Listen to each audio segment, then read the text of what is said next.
There we Hello, go. welcome to Hi. the podcast, the podcast. The I can't do this.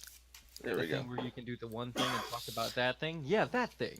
Welcome to welcome to four gamers listening, literally just talking about games and bitching about games and putting their opinions about games. So basically, what you do in your Discord channel, but people are watching sometimes, maybe. Yeah. Where they can listen to you and, just spout your riffraff. Riff raff, that's a word people say. Yeah, that is the word people say, and I only know it because I watched Lion King when I was a kid. I like when I post this on Twitter, and literally the fucking first three posts is me advertising it, advertising it, and then Bolt advertising it. So I just see my shitty logo like three times. I've been trying to get this ready for a while. All right, so welcome to episode two. Today we have a guest. We have Purity Aunty Moira, Oh, and Yes. and it's our me. and alongside me we also have Sky Buffalo, Hayden, and Hello, John it's me. and John Lightning Walker.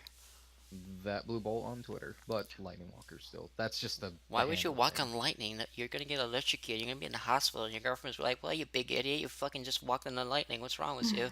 Well, I mean, I am a clumsy fuck, so if I do walk on a few little It's a bolts casual here and there, mistake. I'm not gonna be surprised. It's a casual mistake. Yes. All right, we're So, sitting here with a veteran in the Sonic community of fan art for God knows how long. probably Oh, probably the only person in the community Um, older than me, as terms of like how long they've been here. I mean, yeah, I joined the community in 2001 when I was in college, so it's been a long time. man, I can't be bitching about being 26 and feeling old anymore. Excuse me. Most most of the veterans in the Sonic community are like in their 30s anyway. Yeah. No, it'd be rude to people who have actually been here for longer than I have. Just I've always hear you kids fucking bitching me like, "Oh my god, I'm 24 and I feel old." I was like, "Bitch, come now." That's how Dude, it I, goes. I make noises when I try to stand up now, like the sort of shit. That's how old I'm getting. I'm I turning 33 I in July, so I only make that noise when I get out of bed in the morning, and then the rest of the time I'm fine, except when I'm pooping. no. Is it bad that I think about that I'll be turning 26 this year, like in just a month, and I'm thinking, You're still shit. so young. No. What I know I am, but I'm thinking, shit, I'm 4 years away from 30. How come I haven't got my 30? shit together yet? 30's honestly not that bad, really. 30's just a number. It's like when It's you're true. like, don't worry unless you're actually getting a gray hair in like what you're probably like your 50s, 60s maybe. Well, my girlfriend has a few white hairs, and I'm starting to get gray just a She's tiny bit in my beard, and I'm like, no. just Fatima fucking dye her hair, or Uh, it used to be like a very big caramel brown, and now it's really black. so she I dyed. don't know. Oh, so she I'll be dyed it back in black. just one moment. All right. No problem. For some reason, overseas, their hair dye's different than American hair dye. Really? It's quote unquote permanent because I've seen her hair grow out and it's black. Like she dyed it black, but somehow it's permanently black. I don't know how they do it. Even after the new hair like grows in. Yeah, it's crazy. It's like only after a while the tip starts to turn brown after it gets long to after a little bit, and it's like, how does it do that? I don't Hey, understand. there's this different type of hair dyes, and there's like permanent and then semi-permanent, and then you have like the vegan ones, which don't have like any horrible chemicals in there gonna ruin your hair. Oh, they It have just the depends which ones you buy. You can get like vegetable-based ones that are made out of like fucking beetroot and shit like that. So it's like it's got no dangerous chemicals and it washes out fairly easy. So hopefully it doesn't smell like dumbass pneumonia. I've never used it. The only ones I ever have used is the ammonia one. So I've been a Ah, lot of fucking crazy colors in the past, and they stink. well, I mean, they smell just like the formula you put in kids' hair when they get lice. It smells the exact same way. Mm, Ugh. really vile, yeah. Let's say everyone got their hair dyed right now. We'll ask Hayden this question when he gets back. What color would you guys get? Mermaid blue. I'd put it back to blonde like I used to be when I was a kid, but now I'm just a dirty brown-haired trashy kid. Dirty brown. I'd Yeah, it used to be like this almost golden blonde, like blonde as shit when I was a kid, like your and hair's my eyes were like your blue. like your stereotypical California beach boy blonde hair. Kind of like that, yeah, like stereotypical blonde-haired Californian kid, but then I got older, and it just went straight brown, and my eyes turned to hazel, and I'm like, well, shit. I'm back. Oh well, Sorry. I can Welcome live out. with it. Welcome back. We were just asking what you would dye your hair color if you could. I've already done it before. Oh, what is it Um, right now? I didn't dye. It's not dye right now, but I don't dye it fully because it looks gross. Because I dyed it fully blonde once and it looked like fucking Fruit Loop. And I think I showed you the picture, John, before of me being fully blonde. It was Oh gross. shit, that's right. It's you did But show me that. yeah, but then I found out that red highlights, like my natural hair with red highlights, look really nice. So I'll do that again. Actually, red highlights I think would complement your head. You should give me that picture and I'll post it when I put it on YouTube. Sure. No I problem. can do it right now. Cause I do like sort of edit these videos. I did put the fucking picture of that character we talked about last week when we were talking about the TSR. Oh yeah, that's right. You did put that goofy that I don't know what the hell it is again. It's a tanuki, I think. Tanuki. It's like a Just to give you guys some feedback, somebody in the Twitch chat saying that our volume overall is too low and they've had to go really high, so you might want to crank that up for them. Right. Maybe via The OBS or desktop something. audio. yeah. Yeah. That's that'd be my buddy Christian. Is that Pooh? No, actually, they're It was both Pooh. Chris's. There's Pooh, who's Chris. No, Iron that is Pooh. Well, there's Pooh, who's Chris, and then there's Iron Stone Monk, who's Christian.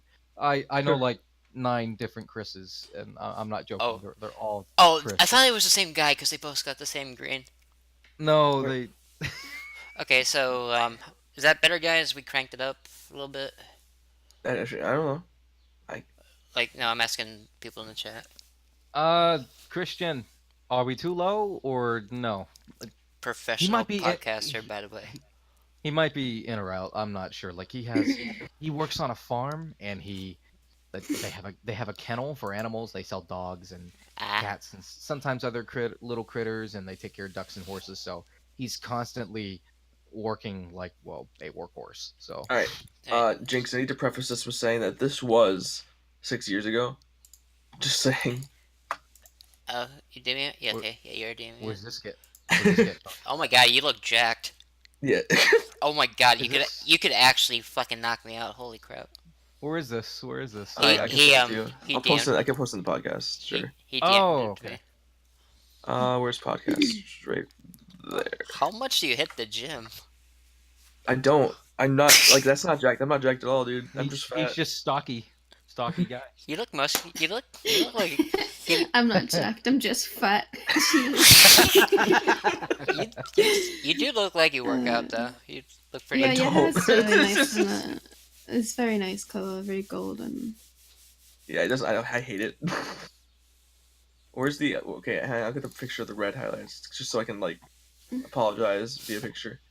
Okay, I was told that it's a little bit better. I'm not sure how we're gonna work around that, but actually, so Pooh is Christopher and Iron Stomach is Christian. Okay, well they're both Chris. I like how you're calling him Pooh. I like how Pooh's in his name. Well, that's just the name that I've known him longest by. Besides the other thing where he's a big Eagles fan, I think. Yes. I could be wrong. Chris, don't murder me if I said that you're an Eagles No, he fan. is, And he that I'm is, wrong. he She's is. gonna fucking Okay, murder you in your sweet. sleep. I don't know shit about football. Okay, I'm a hockey guy. That's me. Same actually. I don't know shit about football, but I'm from Massachusetts and I vote for Patriots, and I know people get really mad about it, and it's kind of funny. But it's never mind. Okay, I'd like to kind of get a doozy. I got a question. Sure. We're all Sonic fans, right? Sadly. Obviously. Sonic's gross. Sonic's gross, smart ass. Okay. What was the first website that you actually stumbled upon and seen art and was like, hey, I could totally scan some pictures and throw it up on here of a character or something? From Newgrounds. as far back as I can remember, I think mine was Fan Arts Central or something like that. Oh, you know what? That was the first place I seen any art of Becky. It was probably where I posted it, maybe, and then after that, I joined a forum called Sonic Retro at the time. I think it was a lot of Sonic people like Classic. that. Sorry, Sonic Classic. It used to be called, and that was the first place that I started interacting okay. with people and stuff.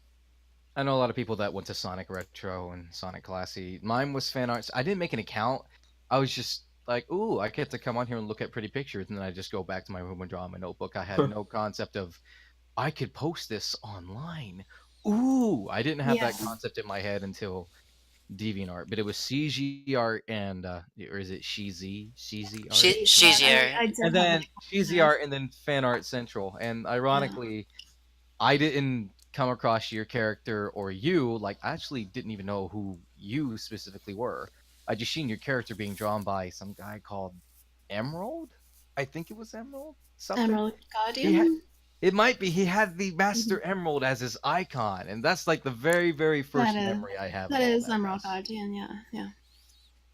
He's no longer in the community. He left a long time ago.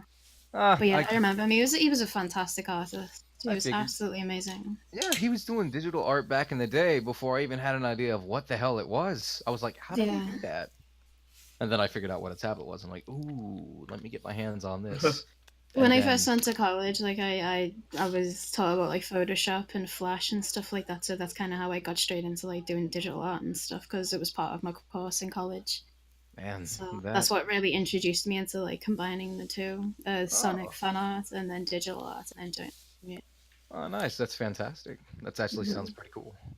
It was a good time. The golden years. When I think back to it, I feel so fucking old saying that. Jesus Christ! Fucking old bat. It's all good. My first site where I saw art wasn't even an art site, really. It was a forum called Tales Realm back in the day. That's where I started. I vaguely remember that. I remember going on Fan Art Central and looking up fanfics. I've never even heard of Fan Art Central until what? I didn't know about that website until I saw your tweet to Becky a couple days ago, and I was like, "That's a site." Who? You? Yeah, I saw you tweeting out to her like a couple days ago. I don't remember tweeting out. Because Becky was tweeting like she was trying to find the artist who did a picture that she found like. Becky, oh yeah, I asked if it might have been Emerald. That's right. Shit. It does look similar to Emerald Guardian style, but it definitely wasn't. It was I believe it was a female artist I was speaking to, and it was only through email. I was using my college email to contact them. That's when early internet days. That's when yeah. Like in the 90s, people were still using like mucks to talk about furry shit and stuff like that. Yahoo groups to find those specific kinks that people were into, apparently. Yeah, I know. You only find those through Yahoo groups. I remember those. I found those old, vets, and they talked about like the first furry convention, like when it was first called a furry convention in like Tallahassee, Florida, or some shit, and there was like 60 people there, and they're like, "Is this like prior to Anthrocon and stuff like that?" Yeah, this is prior to all that. I don't know any of these, and all that came from I was doing a deep dive about it because I got curious about it one day. I'm like, what started all this shit? And it used to be from those 1930s advertisements where people would draw like anthropomorphic animals trying like shaving cream or like a shoe shine or something like that. Why? And they were these little advertisements in paper snippets and shit like that. And what they would do is they would come up with these comedy skits for these anthropomorphic characters, and people started calling themselves, because they became a fan of this, like the first anthro furry lovers, they called them funny animal lovers. And then it just kind of boomed in the 60s. People were making fan comics and then mailing them out to each other like a subscription or something, like a private little artist group. And it just grew and grew and grew. And well, when Fritz the Cat became a movie, that's when it really took off. So it's just gone since then. So and Iron said that he has full bars and audio and it keeps disconnecting. I'm gonna mute myself inside the podcast real quick and then listen to it on the stream. There is a possible chance that he's got shitty internet. I'm not sure. Like that's why I'm gonna check. Yeah, his internet's a little funky, so sometimes it will work well and sometimes it won't. We probably should have done a volume check 10 minutes before we went live. Hopefully it's not mine. I really would like to throw a brick at Bright House. Their internet's... I just listened to it. The audio is actually pretty fucking nice. Is it? Oh, cool. Yeah. Once I don't have shitty audio, PogChamp. Well, I need to check one more thing real quick. What? No problem. But yeah, that was Man, You are Yeah. still like considerably louder than us. Fuck. Okay, let me turn myself. It's not terrible. Like I can still hear us pretty well, but like when you talk, it's just boom. Yeah, I noticed that in the recording. Let me jack it down to like -5, so it's like -25 now. we're totally professionals, guys. I We're never. figuring it out. Everyone Figure it assumed out. I'm professional. I'm not professional by any standards. I'm professionally licensed to kick Robotnik's ass, but that's about it. That's me. I took a lame semester. I took a semester-long class learning how to do sound design. I should be able to answer these questions. Yeah, I'm figuring all this shit out. Hence the dumb voice impression I was doing earlier. You know, that's about all I'm good for, doing art and voice impressions. Because, God forbid, I get online with a few friends and everyone wants to hear me do a Shaggy impression. That was good. That was gonna be a Patreon tier. I was considering, like, if someone paid a certain amount, you would thank them at the end of the video in a Shaggy voice. What? I mean, that might be I just didn't Oh, ask you of it man. because fucking this is just me trying to raise money to get better equipment. As long as it's not super dank bullshit, I'll do it. I don't even care if it's the dumbass Avengers Shaggy Ultra Instinct. It would literally just be you and Shaggy Boys thanking whoever fucking pledged at the end of every podcast or video. Oh boy, that'd be fun. Like, thanks, Satan Lovers 369 for your patron donation. Zoinks, man. That is fucking legit the best thing I've ever heard. He literally does this all the time. It's like the first thing I've ever fucking heard him say in voice. It's not hard. I don't know how it happened. It just I was sitting there watching. I'm an older brother. Okay, I'm 26 and I got 4 other siblings. One of them's 16. She's gonna graduate high school this year. God, such a good kid. But yeah, it's like she's all that. Anyway, they're watching Scooby-Doo. They had Netflix and they had Scooby-Doo, and I got them on Courage the Cowardly Dog. I got them on the good shit that I grew up with in the 90s. And I'm sitting there. Shannon's supposed to, that's my younger sister, the second oldest. She's about to come back from the grocery store, and she bought a box of Scooby snacks, and they're legit like the little graham crackers with honey on them. And I'm thinking, I wonder if I can do Shaggy's voice. And I'm like, well, like, Zoink Scoob. It just came out. And that's no like practice, the most random thought process from eating crackers. It is. It's just, it's so weird. I was thinking, I wonder if I can do that. And I did it. And then when she brought back the Scooby snack, she's like, here, except she ate half the box. And I'm like, you just heard me doing this voice impression all night. You just And that remind was me it. Oh of. my god, dude. You just remind me of the time in elementary school I made my teacher eat actual dog treat. So I had no. So like no. Okay. So no, because okay. So when I was in elementary school, there were Scooby snacks that were for dogs and for humans, but they looked identical, like on the box. Oh, no. And so like what I did is I had like the one like actual ones like I was eating like that were the actual Scooby snacks. Oh, but, for the dogs. Yeah, so I ate one and I gave one to the teacher and she ate it and she's like, that's actually a dog treat, and I ate one myself. I'm like, what are you talking about? So I made my teacher eat a fucking dog treat. It was great. My Uncle Timmy got my dad with that shit once, except it wasn't a Scooby snack. He was giving my dad, like, he was trying to trick him. It was a cookie. My dad ate it. My Uncle Timmy looked at me and said, hey, John. His name's John, too. He's like, that was a dog treat.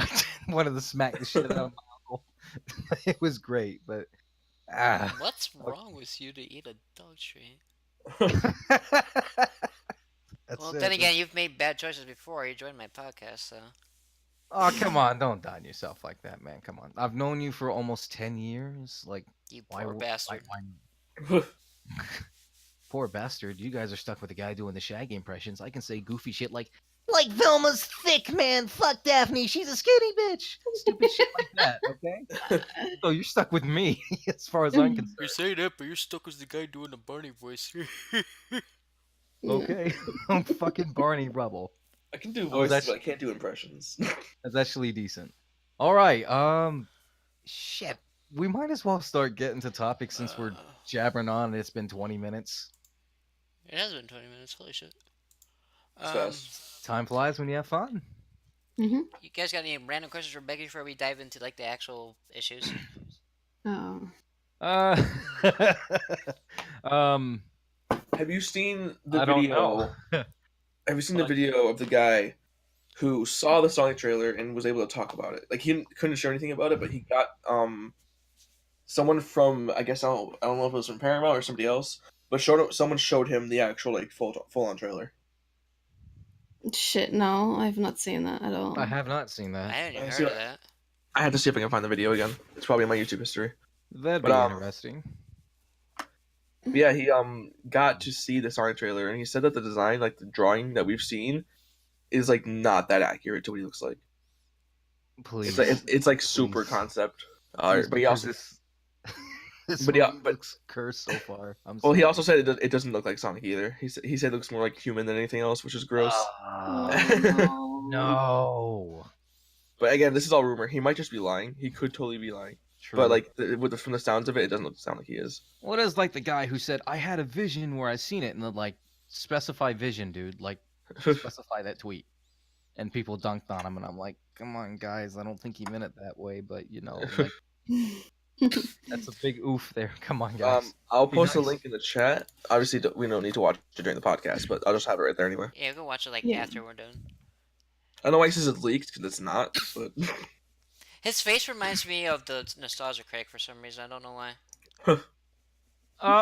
If he shaved his head, he'd probably look a lot more like Doug Walker. Oh, the Dreamcast guy. I know who that is.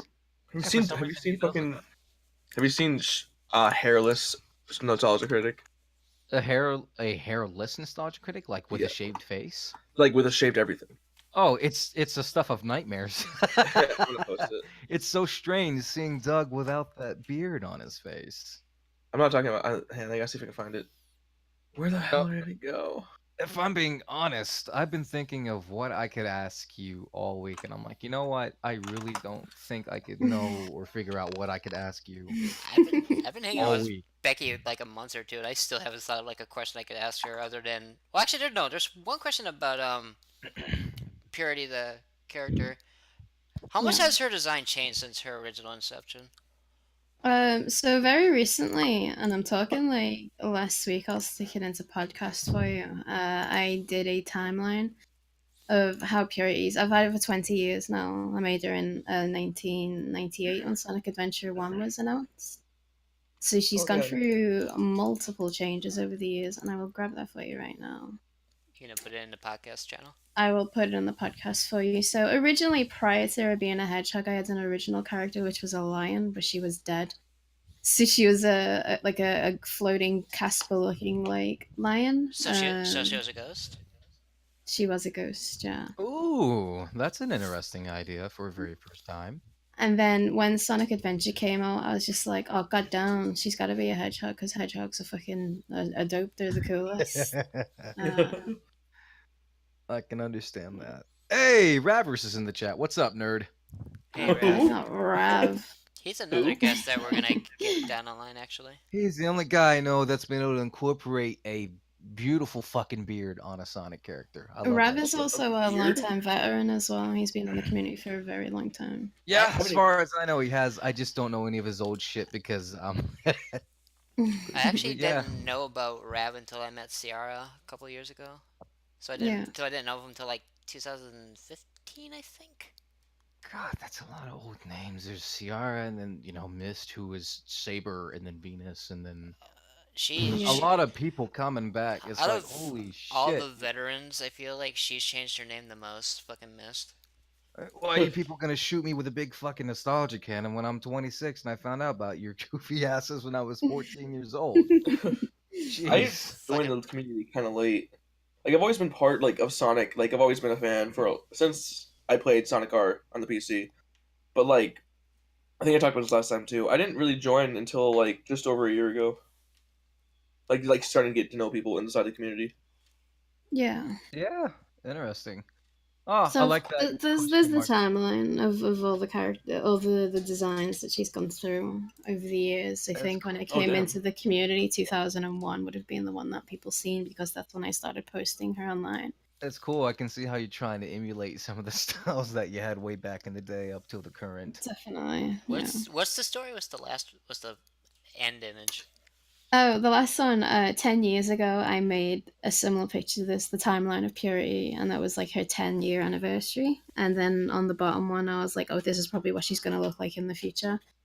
And she still doesn't look like that now, like, if that makes any sense. I just threw it in there for, like, see if anyone would remember the original timeline. The lion design looks pretty good. The 2001 design's the one I remember like the earliest. Yeah, that's the very first one that was online. Prior to that, there were no online ones. I like how she gets a hat and then it turns into like goggles, and then it's now and at the end it turns into a visor.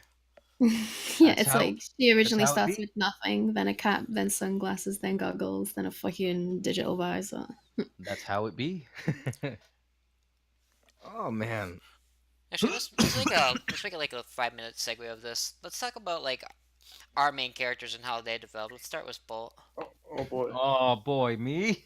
Yeah. Shit. Let's talk about you're a kid now. Gonna put me on the hybrid. I just call him a hybrid now because I can't stand.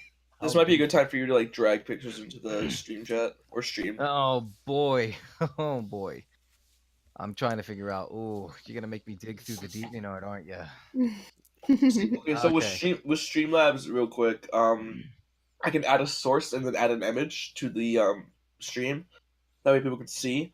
I don't know how OBS works, but I'm assuming it's similar to that. Yeah, I need to like figure out how to do shit like that. Okay, let me see. So you could show like the podcast chat on stream, like the Discord. Oh yeah, you can do that. Yeah, let me do the first thing you're gonna notice is the fucking bald ass. Let me see. On my DeviantArt, that blue bolt has been on for 8 years, but I had an older DeviantArt account, a first DeviantArt account, and it was called because when I got out of middle school and just hit high school, I made an account, but I had started growing my hair long. I don't know what it's called first, but I renamed it Artistic Hippie John, the cringiest fucking name in this universe. But I had created Bolt back in, let me see, if in 2003 I was 8 and I was in elementary, 9, so no, 4 or 5. So in 2006, I think I made Bolt. Oh, you're gonna see this cringy description. I really don't want to share that, but might as well. Olive, that's what he did look like, the little fucker. Look at him with the zippers and the hair in a tie and all that crazy shit. He looks like a twink. I never had someone say that before. That's because you haven't talked to me that much. I seen twink more than I say. I'm gonna read this. Personality: Bolt has laid back, carefree personality. You're gonna read that more. shit. I'm reading it right now, but he's more serious than Sonic. He grew up in the Australian wildback and prevents poachers from capturing animals. He listens to classic rock, especially 80s. Please no. I already read it. It's already done. I know. Occupation none. I have seen much fucking cringier shit than that. That's not bad. Yeah, I know, but you know. Oh my god, he stops poachers. Oh god.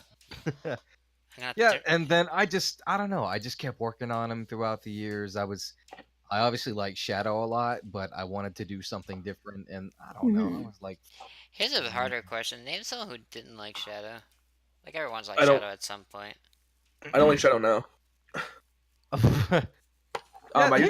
Here's more. I for some reason I gave him pants. It doesn't make any sense. It doesn't make any sense at all to me. I gave him pants. He was a happy boy then, and now he's more of a grumpy looking boy.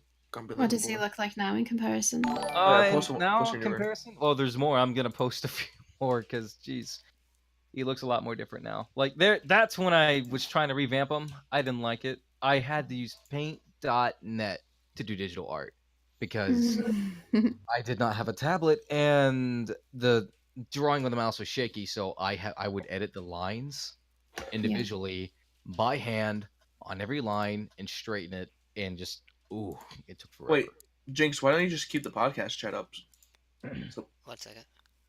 Yeah, I'll post. Because I'm hearing like all these followers and I'm like trying to like see who's following so I can thank them. No problem. Do you have? I'm assuming you have a phone. Do you have the Twitch app on your phone? My phone is dead. There it is. Oh, so old. What I usually do is if I have like my monitor's taken up by stuff, my stream chat is shown on my phone, like my dashboard, and it'll show me who follows, like in which way or not. Like someone Twitch Prime stuff to me the other day, and it showed up on my phone. Oh, that's cool. Yeah, I'm gonna plug that thing in, and if I missed, okay, I'm just gonna thank everybody at the end of the recording. Just give them all a nice thank you. Yeah, no I see problem. Parasite's chat and rocks. So I'm gonna assume that was one of them. Here's now you guys might start recognizing this because this is when I was starting to get, I don't know, a little more of an audience on DeviantArt. Yeah, this I was seems still more drawing my like your character current. freakishly tall. I made him I'm- freakishly tall. I don't know I just why. realized my thing says I'm playing Minecraft. It's just the launcher's open. Go away. And then for some reason I just took a look one day and I'm like, why are they tall? I just asked myself, why are they tall? This is like in a span of like 6 or 7 years from the beginning to here. And then I made them short. And a lot of people are familiar with this version of them. That's great. And then, like, I think I had that version around when I drew fan art for you. That one looks more A official. long time ago. And I don't Mhm. remember. I was still using paint.net. And then, Sonic 06 legs. yeah, it had those Sonic 06 legs, I think. Best game ever. So then, No, we're not going to talk I about actually like playing it at a, just to do it. I think Okay. storyline is great in it though. But, Okay, the only time I can find Sonic 06 fun is if I have a second player and we do the 2-player mode and one of us is silver, and that's it. I don't 'cause- blame you for that. I don't blame you for feeling 2-player that. silver is broken and it's so fun. And then for some reason when those two last designs, when I was messing with them, I was like, okay, I like Echidna Hog. I like the idea of making a hybrid, but I see everyone else when they make a hybrid, it's got hedgehog quills just like Sonic, but with fox ears and a fox muzzle and a tail. And I'm like, I want to be different from that. I want to be a little smarter than that. How can I challenge myself creatively to do that? And I figured, okay, let me hide his ears behind my fingers. If it looks like an echidna, cool. If I take his ears off and he can pass for a hedgehog, okay, cool. And I was inspired by Silver at the time, so you can see why all the quills. That, and he's a electrokinetic, whatever the hell you call that. I don't know. Mhm. Let me So do a quick check really fast. there he is. And then finally, I settled on this one. Though the art style is older, and I'm just gonna post a newer version of that. That's nice.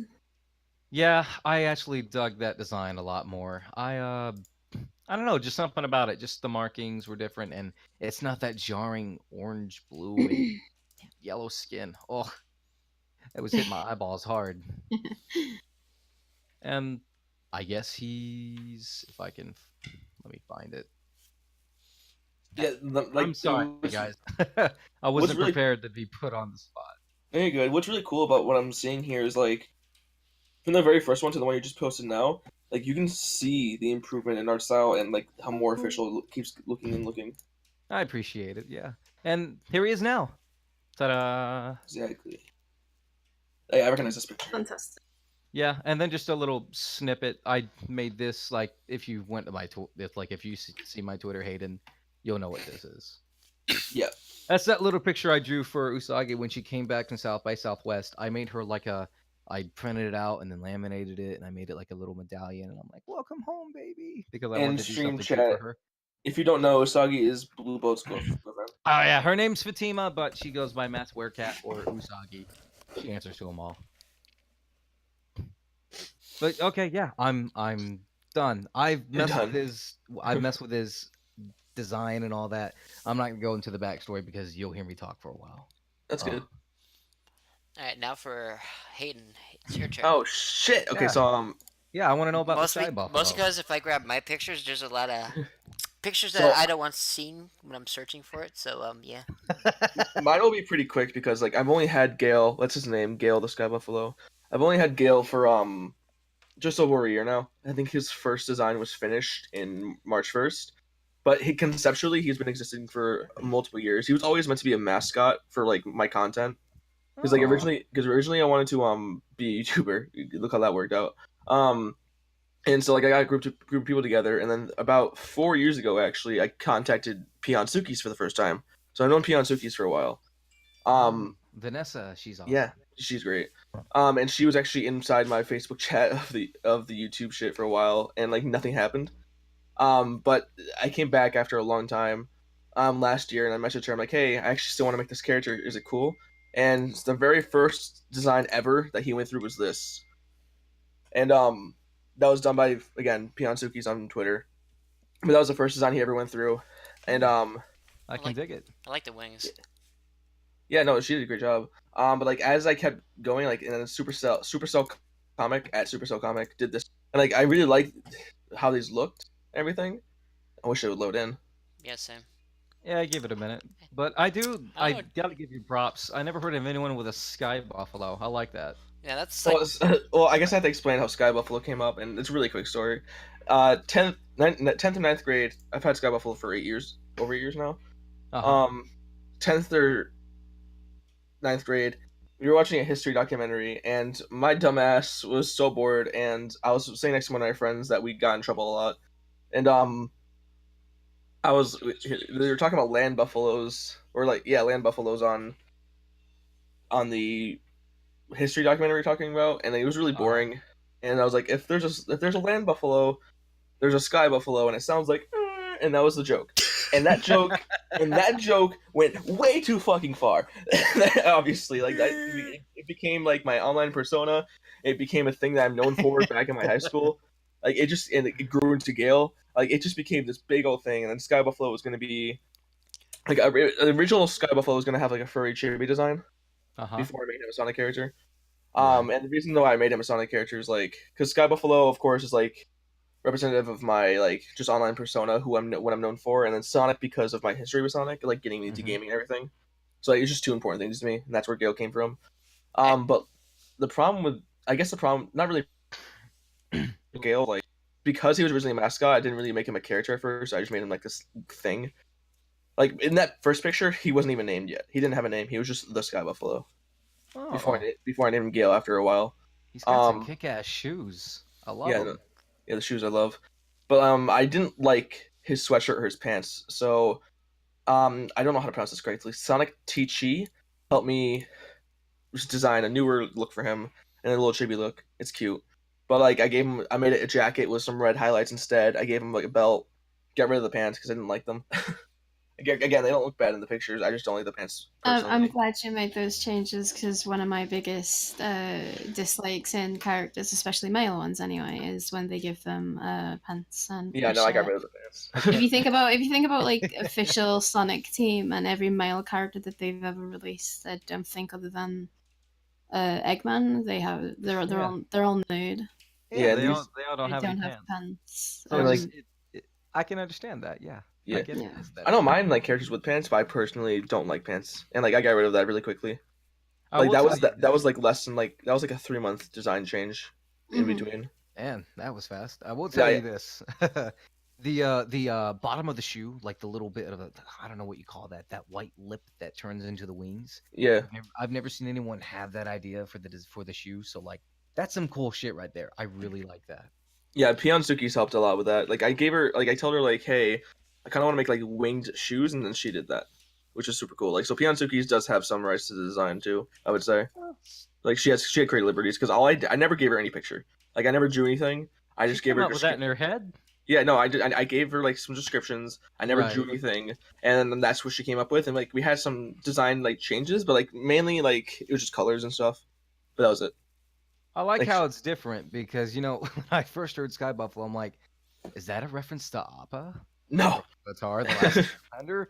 But the longer I looked at it, I'm like, it can't be. I mean, it's so far removed in its own thing. Appa had a big fucking head. He had a big fucking I'm forehead. guessing that the red highlights in the hair is a compliment to your red highlights in your hair.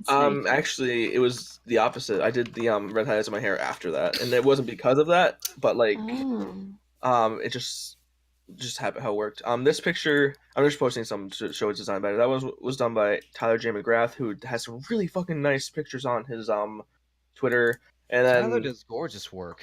No, I know he's great. Yeah, he did that one. It took a little bit, but you know what? It was worth the wait. And then this one was done by Tokakisser, and again, it just shows his design off really well. And then of course, she does great work too, like really great work. Yeah, no, she helped me design 2 characters and also did that picture. And where's Bless the you. one? No, shut the fuck. I'm kidding. Fuck you. Fuck You're not my fucking priest. And then I'm sure y'all know who Laser Potatoes is. Oh yeah, I love Laser Potatoes. His 3D work is amazing. Yeah, he did 3D Gale for me. I really wanted to do a 3D commission from him. I wanted to come here since I seen him, and oh my god, every time I see new stuff from him, it's always better than the last. I wanted to get something from him so bad, but I decided to commission my buddy Zephyros because I like him. He's about to price drop his stuff, and I'm like, I wanted to commission you for years. I'm not about to let you get away with, updating a commission sheet and me not paying the full price. So no, take that. And ooh, those are those are also by Laser Potatoes. Same guy. Hayden, you're gonna like that. Hayden, you're gonna hate me. What? I'm looking at the last picture. What was the lightning effect? And the first thing I hear in my head is Chidori. Well, I wanted to give Gale like a different kind of form, but I didn't want it to be like a super form. Like, so my thing about my characters is like, in lore wise, my characters fucking suck compared to the official characters. Like, I don't want to like my characters to be more powerful than like the official casts. I guess. And so, but like even like in this form that I gave him, which I'm calling Hurricane Gale, like he's not as powerful as Super at all. Like, not even close. It just helps him. Right. It's an enhancement. It's like a form that enhances his abilities. That's fine. It's not Super Saiyan. It's Kaioken. Because that's what a fucking like an alternate form, super form, whatever you want to fucking call it, should be. It should be an enhancement. It shouldn't make them a god. It's what a troglodyte DBZ fan like me would say. And his super form, or I guess Hurricane form, existed a while back too. Which Supercell did it with his old design too. It was Supercell again. Say something real quick to the chat. Chris, you'll get back at drawing, man. I know that you quit and you hate that you got discouraged and quit, but just keep drawing. I know that you're drawing now. Keep drawing, man. You get better every time you show me a sketch. That reminds me of a fucking thing we keep telling someone in Becky's server, because there's Handsome, I guess. Yeah, Pansum. Because Pansum draws pretty well. Like, I love the two things he's shown that he's drawn. Who? Someone in Becky's server. She met someone through Overwatch. And he sketched a few things. I'm like, actually, that's pretty nice, pretty good, pretty cute. He's got a Twitter. I'll check it out. Does Pansum? He doesn't really make anything public with his stuff. It's usually just like he shares it amongst his friends, and he has incredibly low self-esteem when it comes to his art, and he gets very demotivated. And we all understand it as artists. We all at that point. I got a friend like that. His name is Silver Bob is his name online, and I love the shit out of Silver Bob. Besides me getting really pissed that he bodied me in Smash one time, he bodied the shit out of me in Smash. But Bob's a great guy. He has great art. I love his characters. He draws this cute chubby girl called Xena. I'm like, oh, she's a doll. She's adorable. Dude, draw more of her. I beg him to. But he does all this great stuff, and I always motivate him because like he has such issues with trying to feel good about his art. I'm like, Bob, please, your stuff's great. Please, I love it. Don't think it's generic. Please, I'm begging you, man. You know, but yeah, you got your buddies like that. But yeah, that's Gale. And like my thing is like I'm not an artist. Like I guess I technically designed my characters, but I always like told people like what I would want them to do as I commissioned them. Bless you again. I'm sorry, I keep coughing. It's okay. But yeah. So like I always commission people for designs, and like I have not drawn Gale myself once, not even in a sketchbook. I've always had somebody do it for me. Is it like that thing where like you have that creative mind frame, you've got like a creative imagination, and you want other people to like portray that creativity in their art? Yeah, sort of thing. Yeah. Like, and people like that. I'm not gonna go into it, but like for well over a year now, I've been writing a very fucking big story around Gale. Like, there's obviously, like, you can see in, like, some of these pictures, like, there's some shit going on. Mm-hmm. Like, the last one I posted and the one where he's fighting that other guy is directly representative of what's going on. But I'm not going to talk about that because it's fucking large. But, like, yeah, that's Gale. And the only other thing about Gale I can say is he does have an occupation. Someone's happy that there's a cow. That was on my Dragon Soru, or B as they call him. Oh, Dragon Soru is great. Yeah. He may not have the boobs, but he's got the chest fluff.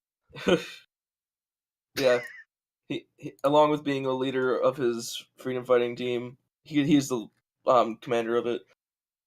He works as a part-time at Hooters, or I guess another restaurant. That's fantastic. You know what? I am glad that I know a little more about your character now, because I didn't know diddly squat before. I could go in way more, but it just take too long, so I'm not going to dwindle on it. That's how we get, like that's what our characters are like our babies or our children or just something that we care about. We're like, I just want to talk about them and praise them and Yeah, there is so much here. Like there's a long explanation of why he can have that purple lightning thing he does.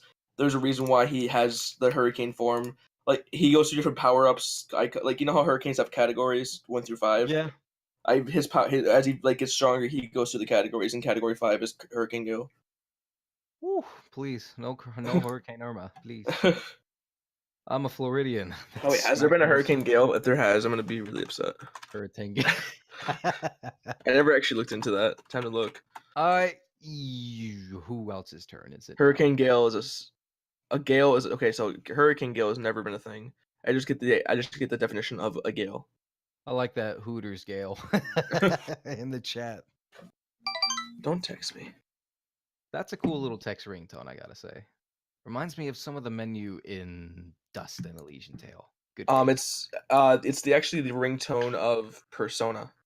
Like when you're playing Persona 5, that's the ringtone that pops up. I've only played 4 Golden.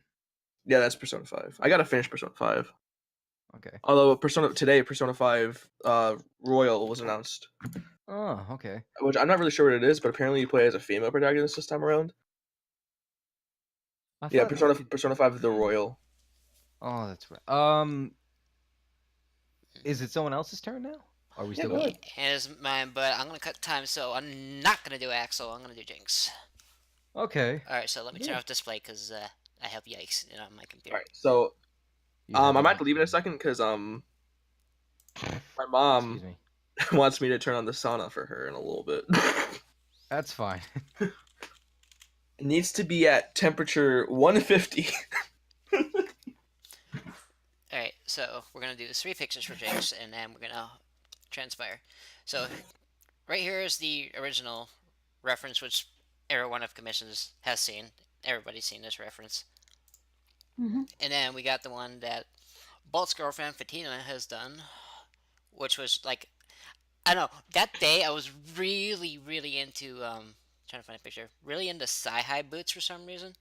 Uh-huh. So I was like, okay, let's try this and have it, like, fit the spellcaster seem kind of sort of still. As it's, like, loading in because she's, like, obscenely sick on this picture and she got some goodies. I recognize that art. That's just how you... Yeah. Yep, that's Masked Werecat. And she... I'm not... You're not a ringtone, sorry. It's all good. She also wanted to incorporate, like, enchanted gems on her boots and her necklace, so we went with that. I like the glyphs on her hat. Adds to the witchy theme. Yeah, I love those. It's why I almost never have her without her hat. It's I like the thing that you have in the stream. It adds to her all those cute expressions. I still say I have too much Jinx on my screen. Hey, I like Jinx. And then we got... She doesn't have a super form. Instead, she has... Let me go find it. It's a separate thing. I need to organize. Okay. So, she doesn't really have a... It's like every full moon, she just turns into this sexy thing, which... It's guilty pleasure. Oh, boy. Hey, werehog. Or I wish more people would do werehog things. Yes, it is a werehog. I actually didn't know if she was a hedgehog or not. Yeah, she's a hedgehog. Okay. I love that art. I think UPS Butts, that's their name on Twitter, did some art for Fatima, and they had Usagi as a witch, and they drew Bolt as a werehog, and that's been my icon on Twitter ever since. And then the last idea I'm messing with, and this is Becky's fault because like Becky has like a wing it outfit commission idea she does, and she came up. Wing it wardrobe. Yep. Like it's totally your fault, Becky. Thanks, Shaggy. And then she came up with this little voodoo theme. Ooh. And then according to she's stabbing. Hold on. Bolt knows the other 2 characters down below. There's Rennie down there sitting up, and then you got Alex on the floor. And then Alex is on the floor. And then there's Becky in her hand. Right, Becky. I like it. And now let's turn display back on just for a second. I like the teeth. The teeth was a thing I didn't know I liked until I saw Becky draw. I was like, I like this. Yeah, Purity has extended snaggle fangs, so her teeth are always showing. I always dig snaggle fangs. That's also like why I like commissioning artists to like draw my character because they have ideas about the character that I wouldn't like really think of before. Yeah. Toadster, it'll update in a minute. That's a buddy of mine, Toadster. He's cool. I've seen Toaster around. He's a nice guy. Very, very sweet. And the artist who did all these pictures, so the main reference was done by someone named K9. They were like in the Sonic community for a while. And I forget their name. They I had think Tetra the switched to Hedgehog, furry if you art. remember that. Yeah, her name was Z. I love her stuff. She had a very cute character. She vanished out of nowhere, but I don't know. Yeah, she's gone to furry art now. It's all good though. And then Usagi, I would say for the second one. Uh-huh. Wear Because Shoes did Wear Hog. Because you gotta get down with the Oh, I thickness. just see her. Yeah, I see her little thing here. Her signature kind of blends in. Is that Wear Shoes? Yeah, you see it right there on the right Yeah. shoe. Yeah, Our left. just like it's so hardly noticeable. That's a good way to put your signature on there, but like not have it like take away from the picture. I can dig that shit. Like the nice light thing there. I always put mine as a scribbly signature thingy. And then God, she was thick in that leotard. Paradise said. man. We like the thick. Okay, I'll be honest. Every time I commission Usagi, I fucking have her jack up the boobs every time. Jesus Christ. Usagi's good at drawing the thick. And then Alright, I'll be right back. I gotta do the sauna thing. I'm sorry, No Jinx. problem. And It's then- all good. And then obviously Becky did this one. I love the touch with the horns and the little gems on the forehead and the feathers. Hey, Werehog Purity. I was gonna That's ask you if you ever did Werehog Purity. I did. I drew Werehog Purity and Werehog Shadow the Hedgehog. They're the two Werehogs that I 2009. ever drew. Man. Werehogs are just not enough shoe- people do it, and I'm like, please give me this. The shoes are excuse me. Oh, fuck. The shoes are really dark Gaia looking. I dig that. Hmm. I found like everybody who does a Werehog design also has spikes. Jinx did the same. Jinx has the same thing. She got like spikes where you see the X. Sort of Yeah. like that, yeah. But I like how it goes. It's a bit different. I can dig it. I like the one on the And the then- shadow one because it's kind of like the spikes are like his toe claws or whatever. Man, he really does look more like a Black Arms character there. Just because they got rid of because his color palette, like the yellow's not as prominent and his skin's a little darker. So yeah, if that's a call to that, I really dig that. Good stuff. All right, do we have anything we're going to show off before I show off the display? I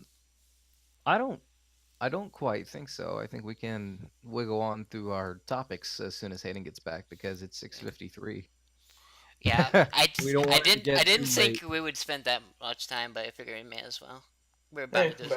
back. Sorry, I did ramble on about my character for a little No, bit. it's fine. We all did. Hayden took longer than you did actually. You sure? I don't think so. Feels but like it. I feel like I did. Maybe. It's all good. Unless you want to ask Purity about hers, but I think we all kind of know. She was the first person to ask. She was first. Oh yeah, she And did then- ask that. I'm sorry. Like we talked about her, and then I segued into our characters. oh. And Oh yeah, that's right. She did have that talk at the beginning. and I know someone in the chat's gonna be like, "Why didn't you cover Axel?" I'll do it in like 10 episodes, I promise. No, Axel was gonna take way too long. Gail's one of 22. I have plenty to talk about. Holy shit! Really? Yeah, I have 22 characters. Jeez, man, I can count the amount I have on one hand. Alright. I'm not one of those people that cranks out characters. Oh, I I'm just I'm can't. keeping it. I'm keeping it at 22. And God, two of them, one of them's a Chow, one of them's a Wisp. So I don't know if that counts. Nerd. Oh, those are cute. I like individual looking chow, like interesting looking chow. Oh, like, did you, if you scroll up to the pic that Chicken Ramen did with Gail's Yep. boy, you can see the Chow in that. yeah, someone was saying, "Hey, a unique chow for once" in the chat. They were digging it. Yeah, Brayum Art helped me out with a bunch of stuff. Brayum Art's fucking G, dude. She's been like a close friend of mine for over a year now, and like we literally, it feels like every day we talk about something. But Nice. she told me I would love our stuff. She designed Right. She designed the Chow. She designed Nova. She's a G. Sorry, Yeah. on tangent. No, it's fine. I mean, again, Uh, I've said this last time. There's gonna be a billion Tadsons. That's just the nature of podcasts, or at least the one I watch, because I watch Sleepy Cabin all the time. There. Oh, okay. By the way, watch Sleepy Cabin. It's great. Anyway, Oh, so someone was letting you know their name Fubu King 10 joined. Said they would have stayed, but their sound is off. that's And, fine. and you got 13 Oh, viewers. let me Oh no, What's up, people? I know who that is. That's Star Metal's girlfriend. Hello, Sam. Like, what's up, people? How you doing? All right, so topics, actual topics. How long do we spend on that? We spent like no, those are topics, dude. It's cool. yeah, They're they're kind of. well, we spent an hour. Cool. Anyway, so first topic is IDW, and I love it. I can like, dig it. I I really like it. I read like 5 issues from the link that Hayden gave I me. gave you. I'm enjoying. Are you caught up? I only did 5, and then I got distracted, and someone asked me to stream Sonic Forces last night, so I was up till 5 a.m. streaming Forces. Oh, It's because I only asked if you're caught up because a new issue just came out and some shit went down. Ooh. huh? Oh, I'll oh yeah. They're starting to get into more heavier stuff. What do you think of them? What? I don't know if I want to call her Becky or Moira or that. You're gonna love this. So I don't follow any comics at all. Oh, you haven't really? So you don't really like it, you? She's not gonna have an tell- opinion on this one. well, I can have an artistic opinion because I've looked at a lot of the art in preparation. The art is absolutely incredible for Oh, it's IDW gorgeous. in comparison to the Archie comics. I never liked some of the Archie style comics, probably more the early ones. They were so thin and spindly. I Yeah. absolutely hated that art style. We can blame Did not we can blame specific Sonic artist guy for that. I There's guess so. There was a lot of different artists that they commissioned. For some reason, they had the strange anime aesthetic going on for some time. One artist is actually an artist now for some other video game company. I think they've gotten a lot better since then, but they were very spindly, and some of The art itself is like good art. Like I'm not gonna say that they're bad Yeah. artists. It's just the style specific to like Mobians and Sonic Yeah. is Yeah. something that I like. Some of These the Archie long, stuff. thin, fucking Jack Skeleton legs. Oh yeah. It just doesn't appeal to me at all. Some of the Archie stuff just looked so gross. It was like There's some hard to look dirty at. ass faces. for Yeah. sure. When Sonic kissed like anybody, it was always gross. Oh, like their faces were like fucking melding together. Yeah. I remember that lip meme where someone took a weird mouth that they drew on one of the panels, was slapping it on every panel of the comic. I've seen it, yeah. I remember that goofy thing. That was back in the day. I gotta find the picture of I gotta find that panel where Sonic kisses Bunny because that entire panel is just gross. Oh no, for it. But the IDW art is absolutely breathtaking. They are incredibly talented. Every single cover of every one of the comics is absolutely stunning. They're remaining consistent. Oh yeah. So art far, on the anyway. inside- the art on the inside is fantastic too. Mhm. I know. We want to compare. Like one of the topics is sort of comparing it to Archie. I'm gonna get on the story side of that. Like Archie had like years of building up their shit, a lot, like almost 20 years of stuff building on. There's Ballers, Penders, Ian, and one other that I cannot remember right now. And I was reading the other day that's like a few months ago. And I used to be the guy that hated Ian Flynn. God, I did not like Flynn's shit. But the thing is that I've grown out of that mindset because I was a lot younger and more spicier with the shit that I said. But I'm still kind of spicy now. But you know, I was defending Flynn the other day. I'm like, look, he's a holdover from Archie, and you know, the reason why the Archie characters aren't in the comics now is not because Flynn said he didn't want It's them. Penders, right? He likes Sally. Well, Penders doesn't own any of them. Penders owns the Echidnas. his characters, but which is a bunch of copycat Echidnas, if I'm being frank. But really, a lot of them are. He also owns sorry, Scourge. I keep feeling the urge to belch, and I can't. Oh wait, here it comes. There you Oh, go. excuse me. It's, Okay. It's my podcast. Fucking fart if you want. No, No. please. So I was saying, look, Ian Flynn's been what with Archie for who knows how long. He might be the second longest running writer there, and with a whole lawsuit and stuff like that, maybe Sega doesn't want to touch these characters right now since they're still pretty. I don't want to say controversial, but they're very particular in the media that they've been in, and Yeah. he has to prove to Sega right now. Look, I can write Sonic comics without any lore, without any established history left over. I can write them from scratch and keep it going for a year. So basically, they have trust issues. There's some nasty trust issues going on at the moment. I don't know if they have trust issues with Ian, but there's a possibility. I mean, the fact that they're letting him stay as a writer is great. But I mean, like, if he had the chance to be able to ask if any of these characters were able to be used, he'd have to prove himself as a writer first, because there's Ballers, Penders, all this stuff that the other guys wrote, all the old Archie writers that made years of lore and a whole bunch of like a great war and crazy shit like that. And it's like he had to build off that material, so he already had a lot of homework done for him. Yeah. Well, he had to do a lot of homework, and plus he had Other M. But now it's like he's got to. Wait, he did Other M?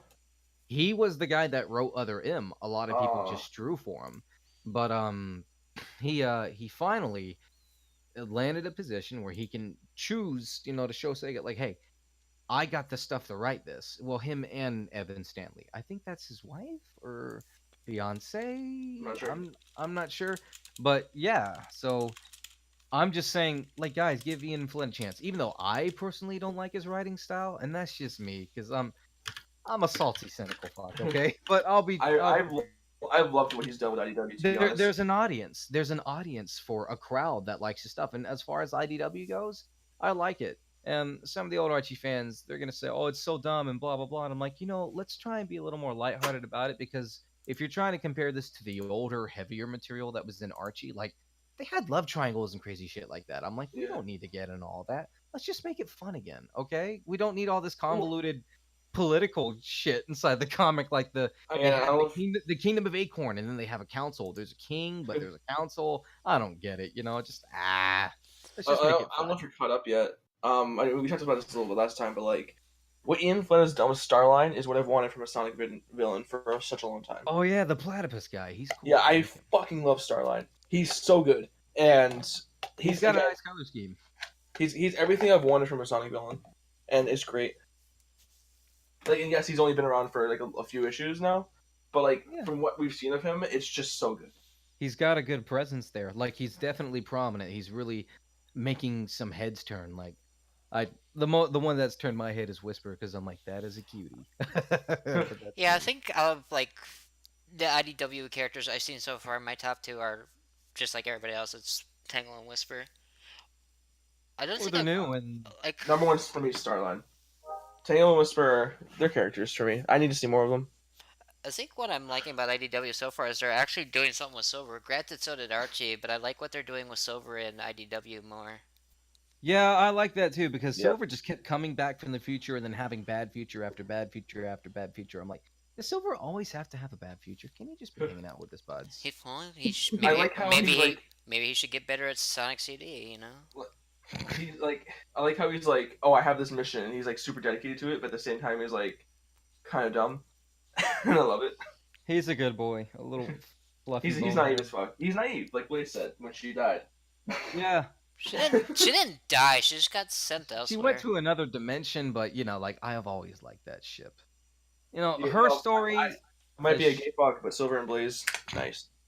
As short as her story was in 06, I dug it. I liked hers. That Silver wasn't, well written, but he did have a story in 06, and Shadows was the best part of that about that game. It just added character to him. I really dug Silver's one of my favorite characters, but the first game he was in, he sucks. Yeah. I will defend 06 Silver till the day I die. I'm stubborn like that. I know his gameplay wasn't terrible.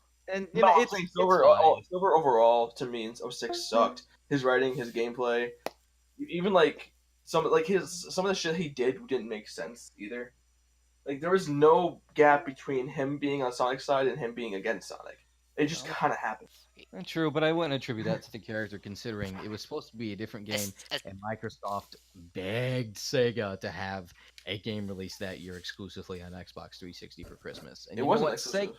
And then, oh no, it wasn't exclusive. But I mean, they wanted a mainline Sonic game on the new console that Christmas, and Sega's like, "Oh, well, okay, let's shove it out there." And not just the rushing, but also like splitting the team in half to go work on Secret Rings as well. Oh shit, that's right. They did split the team in half. That's why. Yeah, they split the team in they half had because Sonic 06 was gonna be on Wii, and then they got the Wii, and they're like, wait. This is not as good as we thought it was going to be. And so they Oh, made a wow. different game. Oh well. Besides being, I'd say one of the most controversial games in this series, I do gotta say there's some good shit in it. There's some really good shit in it. Plus the music, it's got gorgeous music. Okay, music is always something in a Sonic game. If you don't have good music, it's just a problem. Sonic Forces cough cough. It's. Listen, you and me are gonna have to have a fight soon. Sonic Forces has like 3 or 4 good songs, and that's it. I'd point the finger at Sonic Chronicles, but who has played that? I haven't. I played like it 4 for a little chapters. bit. I played like 4 chapters of Chronicles. I got to like the industrial area, and I was like, I'm done.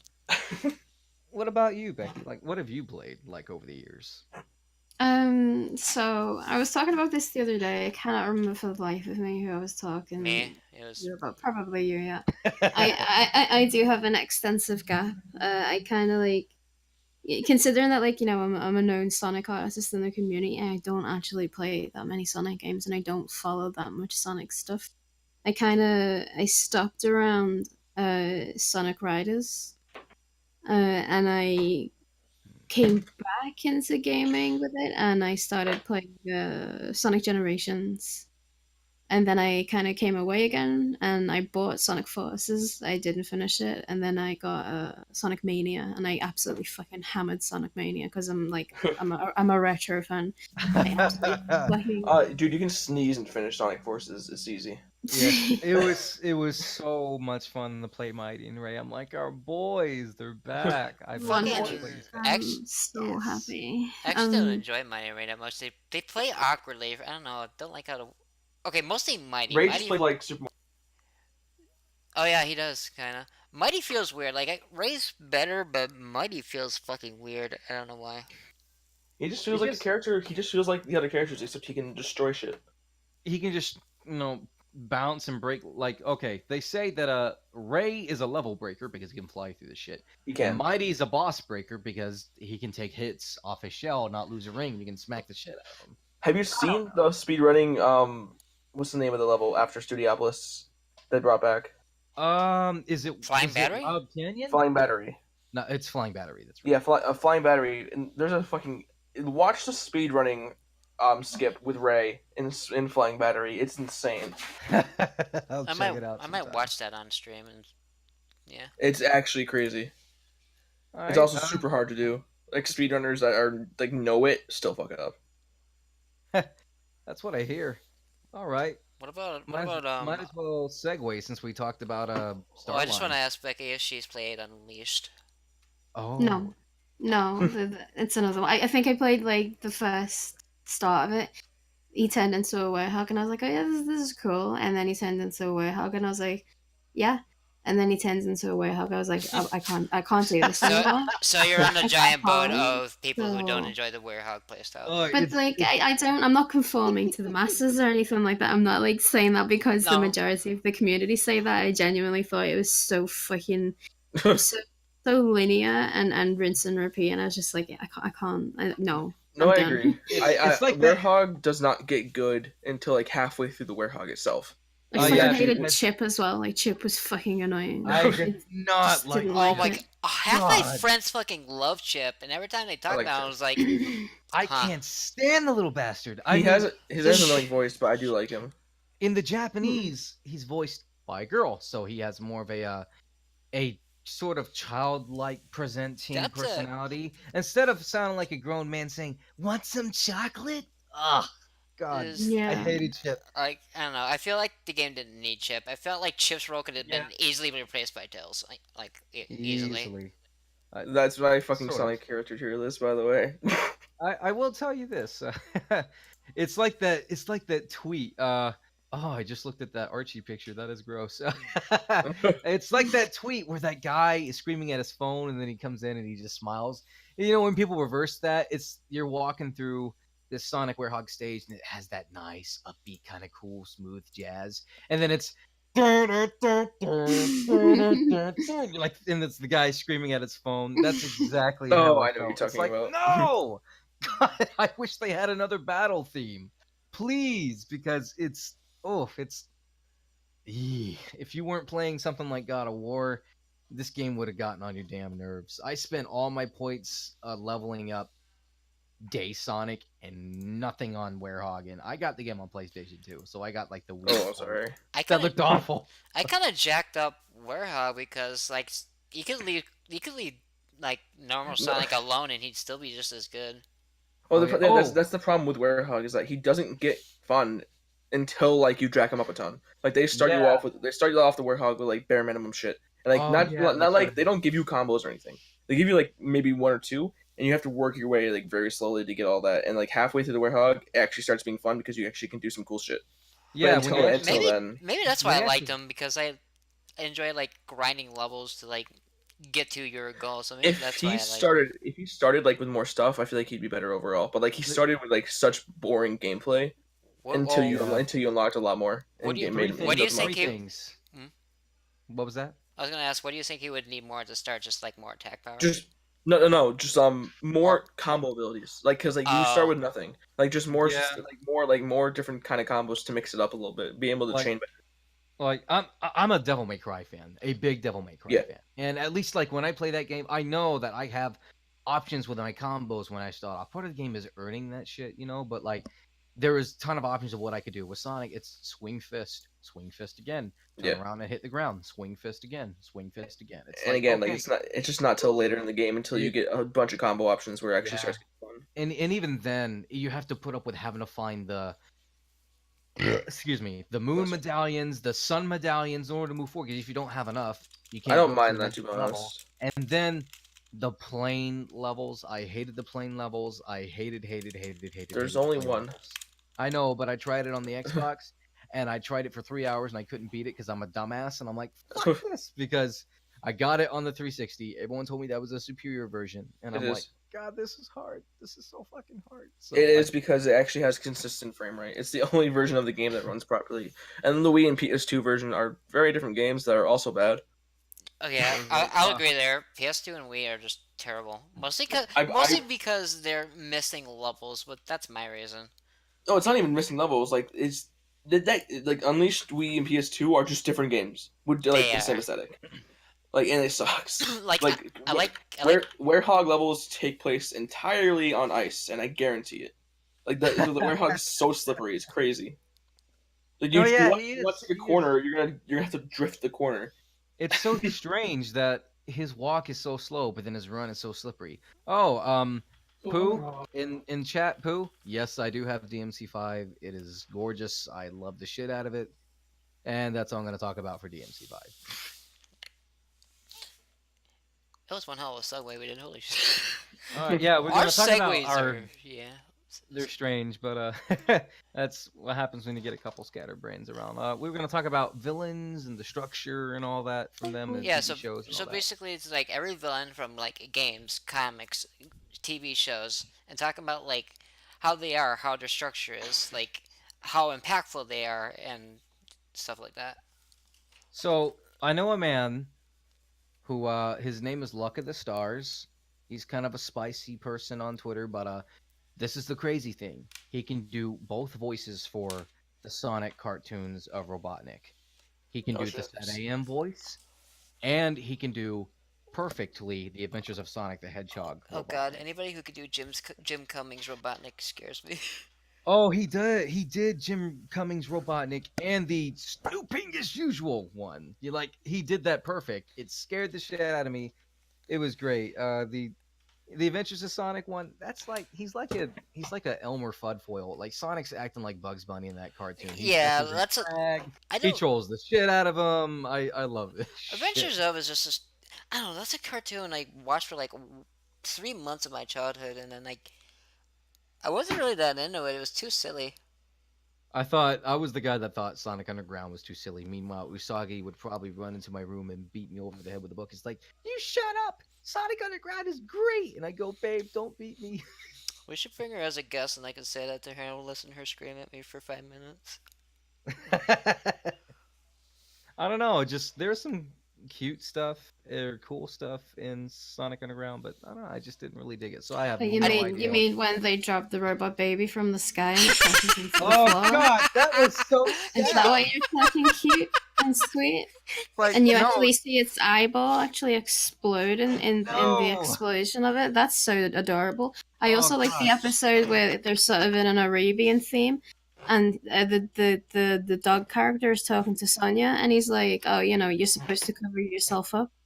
It's custom." And she's like, "Oh, why can't you do?" And he's like, "Oh, it's okay. I'm a boy. I don't have to." That's Oh. fucking great entertainment for fucking cartoons for kids. Wait a Fuck. minute.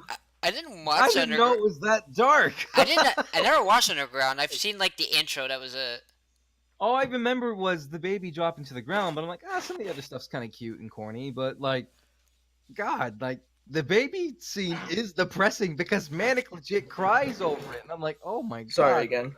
I forgot about it being this depressing.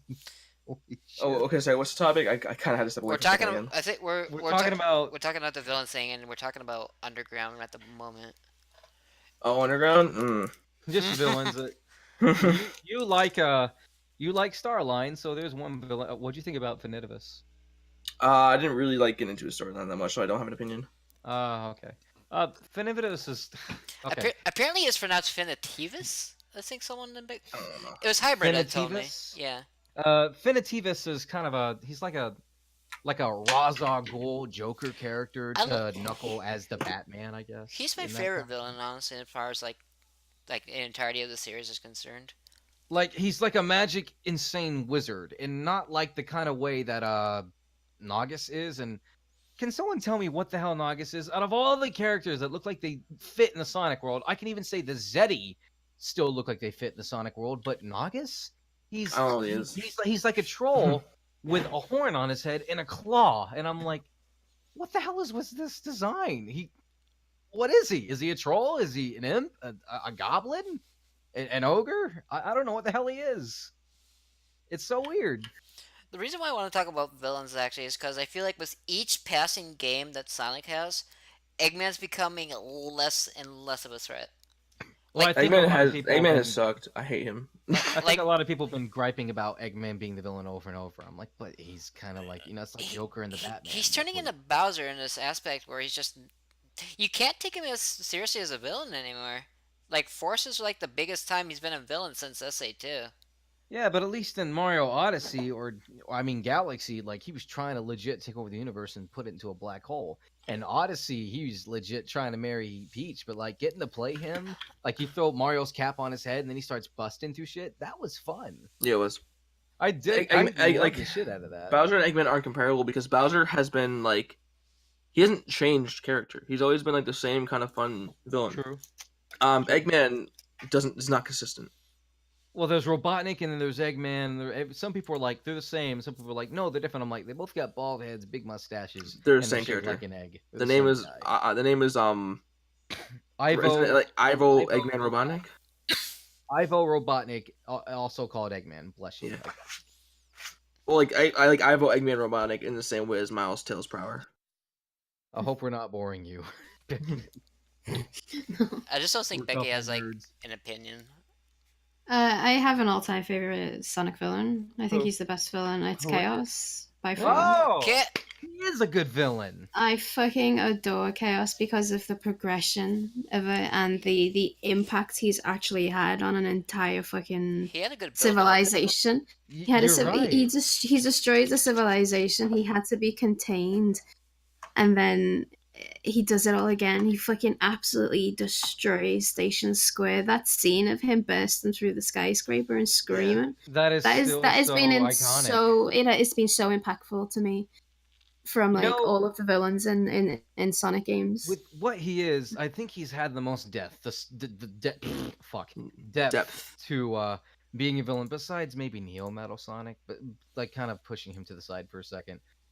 Chaos has had a lot of depth to him for a character who doesn't even speak, because you see all the implications in the story. I really enjoyed the framework of you had to play through every character's story, including our favorite Big the Cat, to figure out, watching some flashbacks and seeing, what was that all about? Like there was some magic and mysticism of that as a kid. You're like, he's the best thing that out of all. Like I know Eggman kind of like was the person to like boss him around, but he was the enemy. He was the bad guy in that, and the fact that like you could see his progression in power and the way his design changed with every absorption of the Chaos Emeralds. It Like was that definitely fucking hypey. that blew my mind when I was younger. Like that Definitely just hyping it up. absolutely adored it. He was better than Biolizard or whatever from Sonic Adventure. Yeah. Biolizard was kind of dumb. Yeah, Biolizard was very strange. Biolizard just came out of nowhere. I think that's why I like Chaos better, because like Chaos is like you start the game, he's right there. Chaos is right there, and he's built up throughout the story. Dude, Biolizard is just like, oh, by the way, here's the actual Ultimate Life Form. And he's like this fucking stumpy, horrible-looking lizard. No, and the only nod to it before is that Rouge is like, oh, Shadow is not Shadow. Weird. And that was it. Yeah. Yeah, so to me, it's like Chaos, he had a purpose. He was, protector of the Chow. Everyone loves the Chow. We're still begging for a Chow Guardian again in any Sonic game. And it's such a good endgame thing. I realized that. Without Chaos, we would have gotten one of the best moments out of Sonic. Okay, Tikal is freaking out. He's gone all Godzilla on the city, just blown shit up, shooting his big ass laser, and appearing here and there and just wrecking the shit out of everybody. And then this is what we get. Tikal is saying, oh, we gotta put him back in the Emerald. He's gonna destroy everything again. And what does Sonic say? He says, no, that's not gonna work. Sonic's the jackass of the series, though. Like, yeah, but like that's because now they don't show any more depth to his character other than like being a one-sided Spider-Man. If you look at it, Spider-Man and Sonic are similar. They make quips and cracks about their villains, but like there's a lot at stake if they lose. And they do have those moments, like at least in the older games, I felt like. But Sonic's in there and he's like, no, we can't put him back in the Master Emerald. It's not going to change how he feels. He's just going to be trapped with that anger forever. And that's not going to fix anything. He'll just come back out again. So what does Sonic do? Since Chaos absorbed the negative power of the Emeralds, Sonic absorbs the positive, turns into Super Sonic, and takes him head on. But he doesn't necessarily kill him. That gives time for his friends through... if you're using exposition and the story's not directly telling you, they find the Chow in the game. There's a Chow garden. You can find their eggs and raise them, pet them. The cute little bastards. I love the Chow. And then you learn the story about what happened with Tikal and the whole entire civilization of Echidnas and all that stuff. It turns out that the Chow are still alive and well. And when you show Chaos that they didn't entirely wipe them out, and these warmongering, this tribe of people are not here anymore. They're not here to hurt them. It's all good. And he calms down. And I'm like, Chaos is really a good boy all along. He's just sad. He did absolutely drown the Chow in the station square, though. Those are dead. What a way to break that up. It's okay. He's a good boy. He calmed down. He drowned a Chow. He drowned any Chow that was in that station square Chow garden. Okay. Not only that, he also drowned babies. My puppy's dead. But he's a good boy now. He killed my puppy. I mean, from a gameplay point of view and how like immersive you become in the game, like you're Super Sonic, you've just taken all this positive energy from emeralds that you thought were destroyed. You're literally fucking flying across water. You're using debris from the city to help transport you quicker, and then when you actually fucking burst through him, you do a fucking like a helter-skelter spin up to his brain and smash the brain. Like that as a gameplay for its time, it was just fucking phenomenal to me. That was cool as shit. shit. And you got to see Chaos like get more powerful, and you got to experience that power too through the different Chaos numbers. Exactly. The only way when he becomes his most powerful, you as Sonic had to become Super Sonic to beat him at your most powerful, and it was really like such a fucking Titan clash. But then Biolizard's just like, hi guys. Again, the problem with Biolizard is just he came out of nowhere. Like, he didn't have a story built up. Okay, you kind of hear about it through Rouge. It's like, I'm reading about the Ultimate Life Form, but what's standing in front of me when she's talking to Shadow? That's, like, all you had as far as his build-up. You can see Biolizard on the newspaper thing, but, like, you have to, like, pause the game. Yeah, there was no, like, evolution of relationship with him. Like, with Chaos, like, you saw him from the beginning with no emeralds. You saw him at the end with all of the emeralds. That's right. With Sonic Adventure 2, your final boss is just something that pops out of nowhere. Like, what emotional connection do you have? It's also, like, the final boss is also super dumb because Joe Robotnik's like, oh, by the way, here's this very specific set of circumstances that, like, only one way can happen. Also, I'm recording this in front of guards that will know I can do this. Like, I don't there's just a big plot hole there. Like, why was that? Why did that even happen? I always just theorized that they ignored it because they saw he was going mentally insane. Like, the thing is that they took what Chaos did. You introduce us to Shadow in the beginning, and then you get to learn about him more throughout the game, and then you expect Shadow to be the final boss. And it's like, nope, you just kind of slap him aside, and it's like what they did in Sonic Colors. I don't know if any of you guys play it, but basically, you go to Sweet Mountain, Tails gets hit by a mind control beam, and for some reason it runs out of energy, and then you just fight this giant weird pirate ship with Eggman's face on it. I'm like, I thought we were going to fight Tails. Why would you do that to me? It's like you show me this delicious box of chicken tenders, and then you give me a burger. I don't want the burger. I want the tenders. I've already been tended. I want it. Chicken tendies. I could go for some Chick-fil-A, and it's right down the street. God. Don't go for Chick-fil-A. I got some But chicken wings in but my I fridge want it. right now. I have personal gripes against Chick-fil-A. I won't talk about on podcast. Okay, that's fine. But So yeah, like legit, she's right. Like 100% about the whole chaos thing. Like he's built up so much in the game. It's like if anything, it's a you good really recipe wanna of know. like how your final boss should be handled. There needs to be a Yeah. build up. Like they're it's good always storytelling. you need No, a and that's the thing. Chaos is the first thing. The very first thing you do in that game is a chaos boss fight, and that's what starts the story. Yeah, it's like how kind of like in Sonic 3 and then Sonic and Knuckles. You think Knuckles is a villain, you only learn about him from the beginning, then you get more exposition as the game goes on, and then you and Knuckles team up to fight Robotnik, who took the Master Emerald or the Super Emeralds. You know all about that secret shit. I didn't because I sucked at the game. Dude, Super Emeralds are And then- hard to get. Don't worry. And then you get up to that tower, you as Sonic fight another Metal Sonic, so it's not quite as out of the blue, except it's Mecha Sonic. And then when you fight him with Knuckles, it's a surprise because it's like, ooh, Yeah. this robot can turn super. And it's really cool. Like I'm like, that's a cool idea. And then you fight Eggman at the end. That's a natural progression story built up. When by it introducing comes new to like characters. retro games, I don't think anything has ever been as impactful as that Metal Sonic going super for Yeah. Knuckles' story. That again has had a massive impact. 3 on and me. Knuckles is that definitely the was most lore great, heavy. It's showing that Eggman's technology is getting better. He even built a better Metal Sonic. Like apparently okay, there was Sonic 1, Sonic 2. There's Mecha Sonic, Metal Sonic, and then whatever that was after Sonic 2, they had two dev teams and they split up. One did Sonic CD and one did Sonic 3 and Knuckles. So Sonic CD is like kind of an in-between, even though it was made at the same time. But you deal with Metal Sonic in that game, and he has a limited number of things he can do. He can charge you with the electric attack, he can bounce on his head here and there. But then this one shows up and he goes super. Like that's cool. It shows Eggman studying Sonic. He's figuring out ways to get better. His technology is improving. Let's just not, shove in another Egg Dragoon in the next damn game. I've seen him 3 times already. If you're gonna do Egg Dragoon, improve him. I don't understand why they keep bringing they just keep recycling stuff since Unleashed.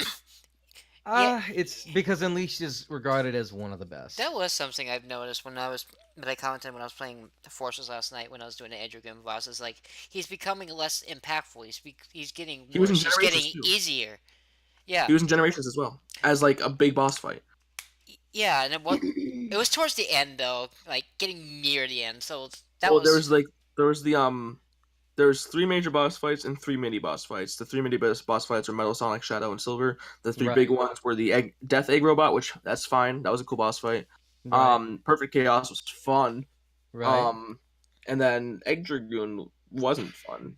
No, he was not fun. It And sucks no, because I actually liked Edgergun in Unleashed. Edgergun was a great fight in Unleashed. What? You know what I just realized? Iblis. They were trying to copy the formula of Chaos on Iblis because Oh he's- yeah. Didn't work. he's just a fire monster version of it, but the thing is we don't grow with the character. It's just he's this primordial being that is shown at the beginning. Like you just straight up see Godzilla nuke the world in a vision. You inside kind of see a Iblis's build up head. with him though through Silver's A little story. bit, but he doesn't really have any character beyond being this massive force of godlike power in Apocalypse nature itself. destroying everything. Apocalypse itself, basically. He's the fire version of Chaos, And while it has cool designs, watching it evolve, it's not really a character like Chaos is. So There's no motivation. It's just like I must stomp on things. it's like a monster out of Godzilla. Let me just stomp the crap out of shit, That'd be a cool And then fucking then guy. Mephiles was I don't like Mephiles. You know, you don't like I discount Shadow. If they gave him a different design, I would have loved the hell out of him. I didn't mind them using his copied form from Shadow. I could put up with that, but like when he had his arc against Shadow, and he's like, "What are you gonna do when the world turns against you?" He's like, "I'm gonna do what I always do. I'm gonna fight because I'm Shadow the Hedgehog." He just takes off his inhibitor rings and then kicks ass. I'm like, that was so cool. That was cool. No, okay, so there's like Blue Shadow, and then there's Crystal Meth Shadow, and it's just like Crystal Meth Shadow. That's what it's like they don't change the design at all. Like, sure, have the copy design, fine, but if you're gonna have like this big old beast, don't make him look like Shadow. And then Solaris was weird. It's like Solaris wasn't bad, but it was weird. I will agree. It's weird.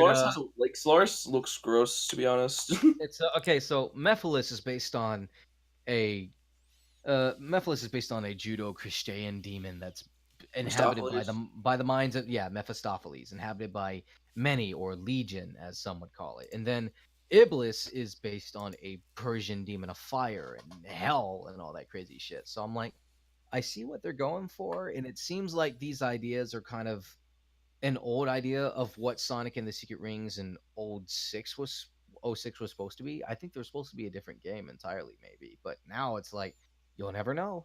A lot of people like making lore out of that stuff, and that's how you get some. Oh yeah, like a Silent Night. His stuff, he always takes these ideas and then makes characters out of them, and I love the shit. Silent Night has very interesting concepts. I enjoy it. Yeah, he is a cool artist for sure.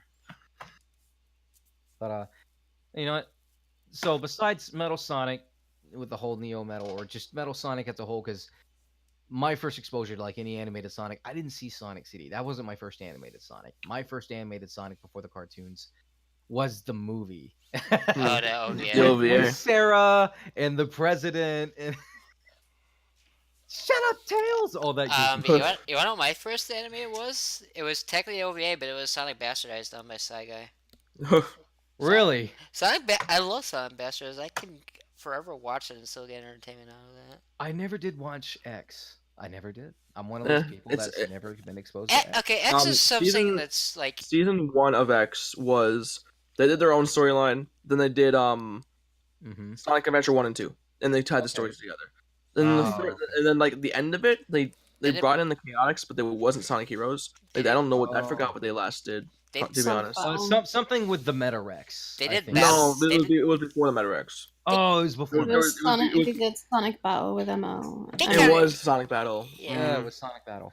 You know what? That's an unused character that really they should use more. Emerald. I hope they bring G-Merle, because in the end of Sonic Advance 3, G-Merle falls to the Earth, right? But then the Cream finds him, and then they reprogram him to be like Cream's little best friend. I think it's kind of cute as fuck. Emerald, I think, is G-Merle, but if Eggman looked at G-Merle and then took whatever scraps left of his design and then rebuilt him, he doesn't have the same programming anymore. I think that's what he is. But I want him to come back. In fact, I want the Chaotix characters to come back. Like, you see them... They're directly related. G-Merle was created by Dr. Eggman sometime after Emerald's destruction to be the ultimate fighting robot. To create him, Eggman used Emerald's data to supposedly give G-Merle some of Emerald's hardware and memories. So G-Merle's basically Emerald, but man. Right, rebuilt and memory wiped. He's basically like a roboticized character, but he didn't need to do the robotization. One more time stepping away, and I should be good for the rest of the time. Okay, no problem. It's all good. Oh, I forgot the music the whole time, Rip. I want that character to come back. I really do. I liked him. Save that for the next topic, because the next topic is unused characters. There's characters that have been long forgotten. Yeah, that's right. That's true. So next one. So we've covered we basically covered Robotnik Eggman. We've covered Chaos. We've covered Iblis. We've covered Solaris. We covered Mephiles. We covered BioLizard. The ultimate life form, quotation marks. The rest of Black Doom. Black Doom. Oh, bad. Becky, did you play Shadow? Mhm. I never finished. So. Okay, neither did I. So someone fill me in about what the fuck Black Doom is. He's the leader of an alien race, as far as I'm aware, and he makes a deal with Gerald Robotnik, and they use I don't know if it's DNA? his DNA, his abilities, his powers to help create Shadow the Hedgehog and make him as powerful as he is. Thus is like his appearance and such. But I think that's why Gunn find out about this, find out the quotation shenanigans that are going on the Ark, and that's why they get on the Ark and try and Murder a seize. child. I think they murder a lot of people, not just fucking Mary. I think they wipe everybody out. Yeah, or, they like, killed a lot of people. They just straight up went. Yeah, this is actually, I know we've already covered stories, but Purity's story is like very in place with this. Oh. Oh, Okay. those dogs are not happy. Either that or oof. I'm gonna turn him down. Let Man, me know when he gets back. Jaden must be tired. His dogs are barking. I don't hear him trying to make them quiet either. He might be tired. I turned him down. So Yeah, hold on. yeah, One to add second, on to I just that, need like, to it's mute him actually on mine. it's actually cool that like I just think it's cool that you were as passionate as Sonic Adventure as like a couple years ago. I love it because it's literally one of my favorite stories. It's a great storytelling experience. It blew my little top off when I was a kid, like just blew my mind, and that's what really having Same. an OC in the first place. Well, that's what made me design Purity the way she is. Sonic Adventure 1 was that like biggest fucking impact to me. Something in about that the Sonic aesthetic, series, yeah. Well, I think we go by like prior to Sonic Adventure, everything was very like just 2D flat. You had to make your own assumptions on the personalities based off your sprite. Yeah, you did. And then Sonic Adventure came out, and he's talking. He's got an attitude. He's got friendships. He's sarcastic. He animates. He moves. And I know the animation's not fucking the best animation Yeah, but from a video game, but for what it was great. It's again like it's really impactful because it was kind of like for me the first time I'd ever seen them all interact and having emotions and having relationships outside of a couple of sprites that move with each other. So. And for the first time coming to the screen to be able to do that, that was a big risk for what they were doing, especially on something like the Dreamcast, because the Sega Saturn just bombed, and then they had the technology for CDs because the Sonic CD add-on, and then so they went from there with the Saturn. They didn't have the technology quite refined, that screwed up, and then they took it to the Dreamcast, and they were going to show you. In addition to that as well, there was like the overhaul of the aesthetic. There was like the change in the actual designs. They've got colored eyes now. That's so fucking cool. Yeah, when I was younger, I was like, oh man, he's got bright green eyes. That's badass. It really complemented his design. Yeah, it genuinely did. Whoever made that step in the design, and Sonic Team were like, yeah, let's go forward with this. Let's make a little change. It really went a long way. It was very smart, like giving him a little bit longer quills. It kind of updated him to modern aesthetic, but he still kept that '90s, mascotness to him. But at the same time, it's really great because I just he's got the primary, have you ever noticed with protagonist characters, they all have the same primary colors: blue, red, or yellow, or two of the three primary colors. Mario has them, Superman has them, Captain America has them, Spider-Man, and Sonic. That's part of why he's so iconic. That green is a tiny splash to just make him be much more memorable. It's like the statement piece. I do think the difference between modern and cloud design is that they're both really good, very similar, but also like you can easily tell them apart by a quick look. Oh yeah, easily. I think that's the best part. That's the best part about it. But yeah, just Adventure really just brought everything forward. It was obviously showing us what the next step in the evolution of the characters and their media. We really thought that was the direction everything needed to go in. And I don't know why it stuck with that direction. There are other, some people have opinions on that. We all have opinions on that. But really, at the end of the day, we just want Sonic to be good and to continue to evolve and be the thing that we love and care about. So hey, controversial opinion. I'm gonna pull it up right now. Oh, but like there, I had to pull the picture. When we're talking about Sonic designs, there is one thing they did.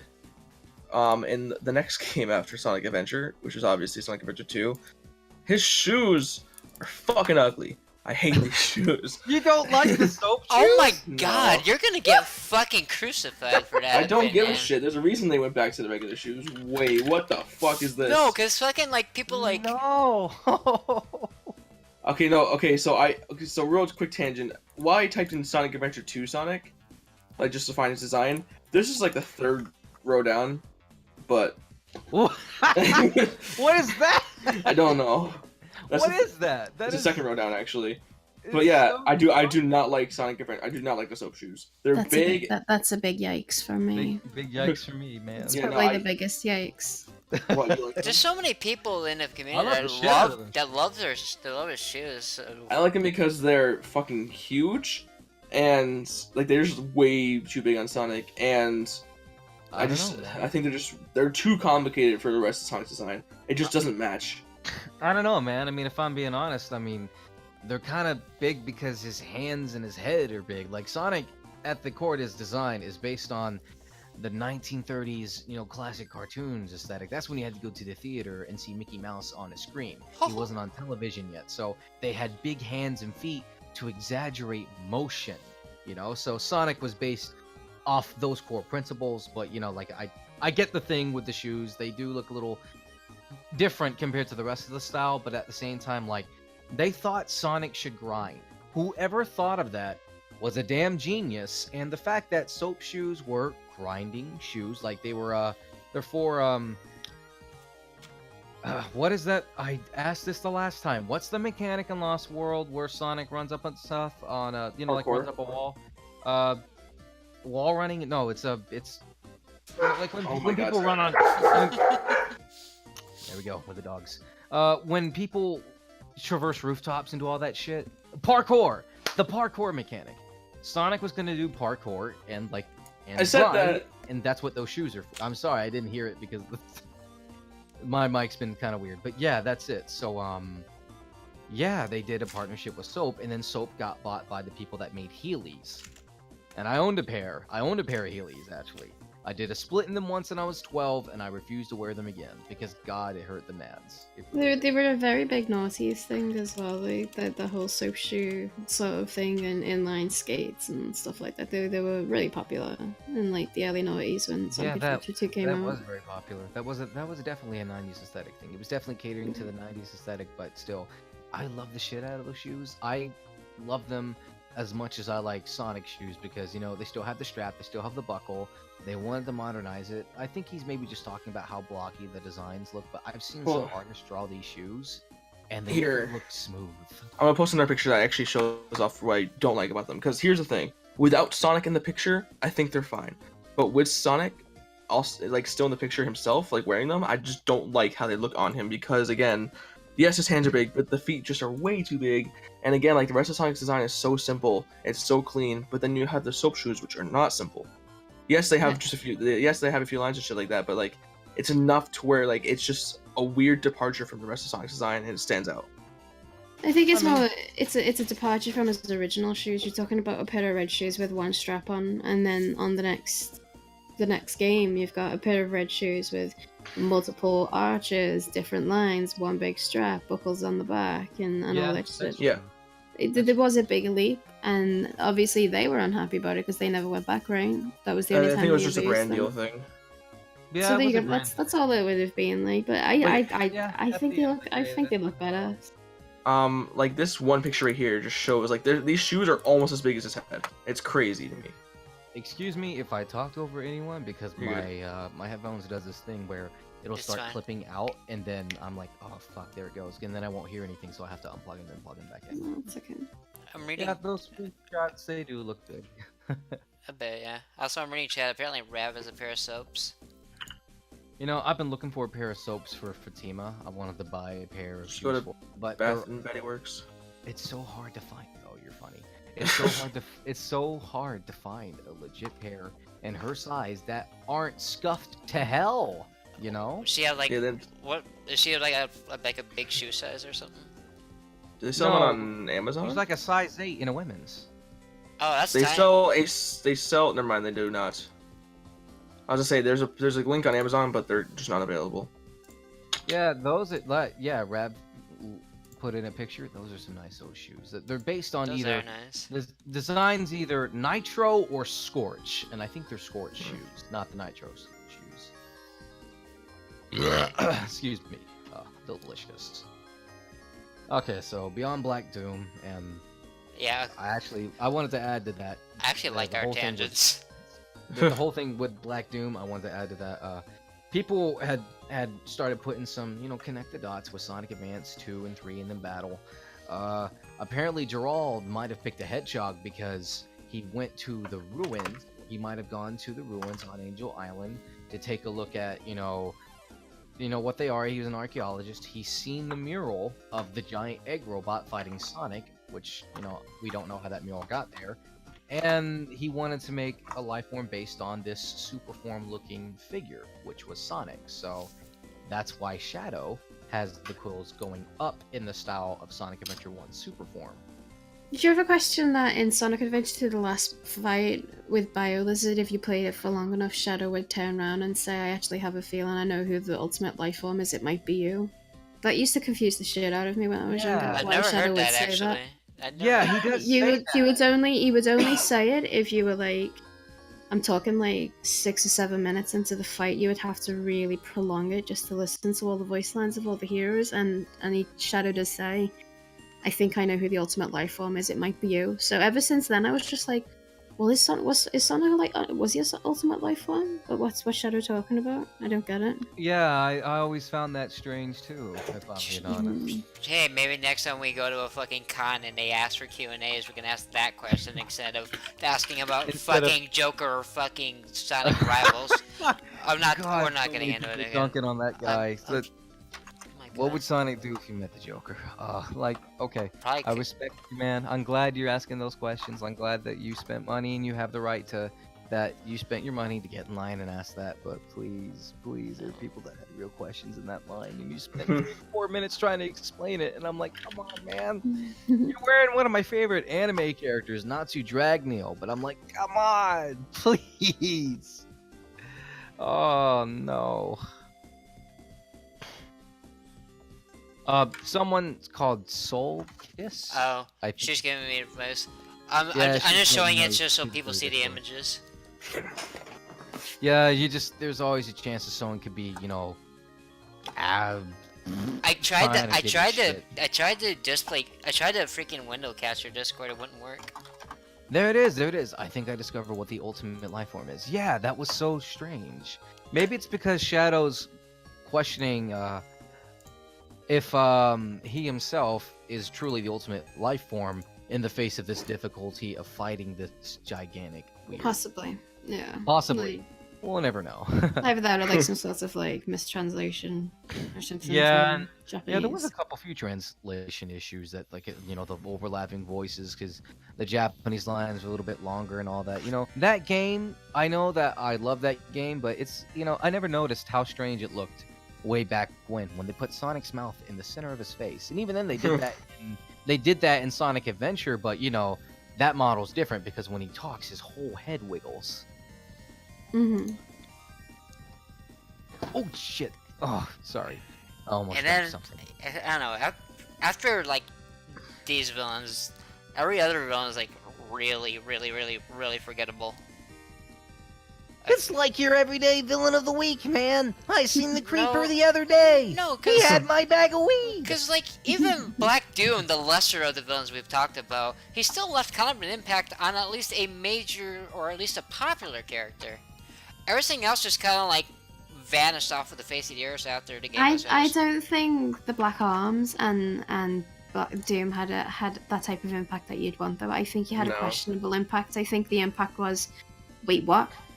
I think that was literally, it was like question marks all around it. Like, why would you do this? Those disgusting black creatures. Well, no, the Black Arms and Black Doom Hey, were that's still, not- like, decent because they let us into Shadow's backstory more than STA2 did. STA2, Oh my we God. just assumed he was just, made by, Well, he was made by a scientist. He No, was but, raised like- that's all we We knew. got a backstory, but it's like, oh, so he's just a hedgehog-shaped alien now. Oh, question about some of the art that came out a few years ago, like maybe one or two, about all the concept art of the characters before they were finalized for Sonic Adventure 2. Did you guys see any of that? Because Shadow looked a lot more like Sonic then. Yeah, his shoes were primarily red and yellow, and he had darker gray skin and really dark blue. Oh yeah, clothes. it was. They're gonna do something with a bad eye or something like that. It was. His name was Terios, the prototype. Yes, that's right. And one of my friends was telling me that his design was very, very close to the actual release of the game, and that's why there's a lot of confusion between Sonic and Shadows, because Terios originally looked way more like Sonic than Shadow Right. does. Yeah. So they kept a lot of that script in. That's right. Yeah, and then they Yep. pulled them out very close to, like, say, submission or release or whatever. And my favorite out of all the original concept art was Nails the Bat, which was Yeah. Rouge's Oh original. no, I got a story about that. Nails the Bat Hand. I have- This. Look up I Nails. have a It's story. you'll like it. Trust me. Knuckles and Nails, but I got a story about that. What the fuck? So is it like Huh? is it the one with like the tank top? yeah, Uh, She got, What like, is little this? black shirts. yeah, it's more of a punk hairdo. oh, Nibrock did it. Nibrock has a vendor one.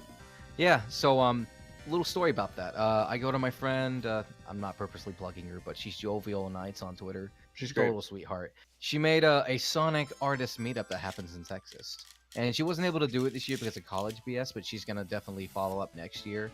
But while we were there, they had a Sonic Jeopardy, and I was, of course, went up there because I've been playing these games. First Sonic game, I was 3 when I held a Sega Genesis controller and played Sonic 2. Sonic 2 is my first game. Mhm. So we get up there, and I'd already showed my friend Justin. He's Roy10 on Twitter. He has an Isabel icon because he's furry trash. I'm fucking with you, Justin. I love you, man. But I'm showing him characters, and one of my friends commissioned me to do fan children of Knuckles and Rouge, and his son was called Brass, and their daughter was called Topaz. You know, Brass would have more Rouge's personality, snarky and flirty. Topaz, you know, being another kind of darker, reddish gem. She was more serious and shit. I showed him that like a few minutes before. I didn't know we were gonna do the Sonic Jeopardy. And at the last question, and I was winning, and I was trying to keep my hand down so other people could play, because I'm like, I don't want to be the jackass that wins everything and no one gets a chance. Justin stuck up his hand, and they asked this question. What was Rouge's original character design name? And he fucking froze and he said Topaz, and I'm like, oh fuck no. I won by saying Nails because no one else knew it, and I got what year was it where there was an exclusive South by Topaz was Southwest the name of Rouge's partner in Sonic X. Oh fuck, I didn't know that. Yeah, but, she was a yeah, cop. Yeah, there's a cop that Rouge was partners with throughout the I entire time they actually were on did Earth. not. I actually did not know that. Oh, Yeah, is that well- that girl and that kind of weird flirt where Rouge is kind of flirting with her or something? Yeah, like that? like the entire time they're on Earth for like the first season. I think there's 3 seasons, so first and second, I believe. Right. So first and second season when they're on Earth, she has a cop friend, and her name is Topaz. Okay, but There's a screenshot where she's like about to cuff her, and Rouge is like, "You must be kinky," and then the cops behind Topaz are just in the background losing their shit. but legit, I'm like, Justin, no. He's like, I thought of your Bat fan character, and I'm like, fuck, man, I didn't think I would screw you that way. So I got the question, and I won the South by Southwest exclusive poster from Sonic Mania with the white trim around it. They're going through Nice. Shiopolis. I actually got to take that home, and I was super proud of that. But I was like, oh fuck, Justin could have got it. Like, even if he did get that question, I had too many points by then. Like 3 questions were guessing, and the rest of them was shit I actually knew. But I felt so bad, and I was like, shit, no, I can't believe I screwed him out of that. Have you seen? I'm watching it right now. Have you seen the fucking Sonic Adventure 2 E3 2000 trailer? I actually haven't seen. Oh my god, this shit is horrible. Oh, what? It's just bad. What do you mean Like, bad? Hang on, maybe you can play it on stream. It's like 2 minutes long, but oh my god. Like it just shows like a good amount of trailer is Sonic running down fucking Green Forest, like the same section like 5 times in the same trailer. Both. Oh, it's okay, there's White Jungle. Yeah, it's Green Forest. That's right. Both. But Somebody's why- asking you to do a Donald Duck voice impression. Oh It's no. probably Toadster, right? Is this It's- gonna be a it's big Pooh. yikes? It's poo. No, it's not gonna be a big yikes. It's that I can't actually do it though. That's the thing. Oh no, do demonstrate for me. What the fuck is this bullshit?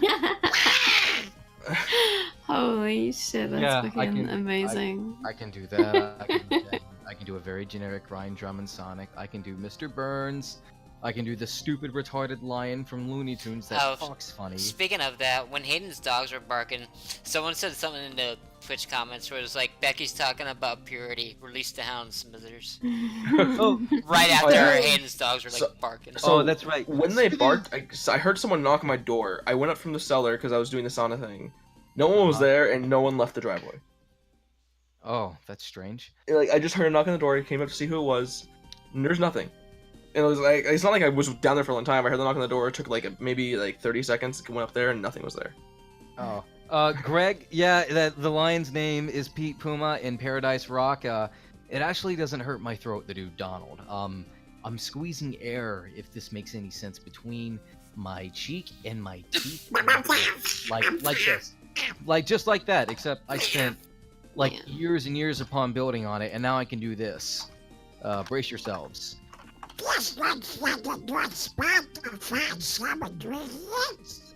That's literally perfection.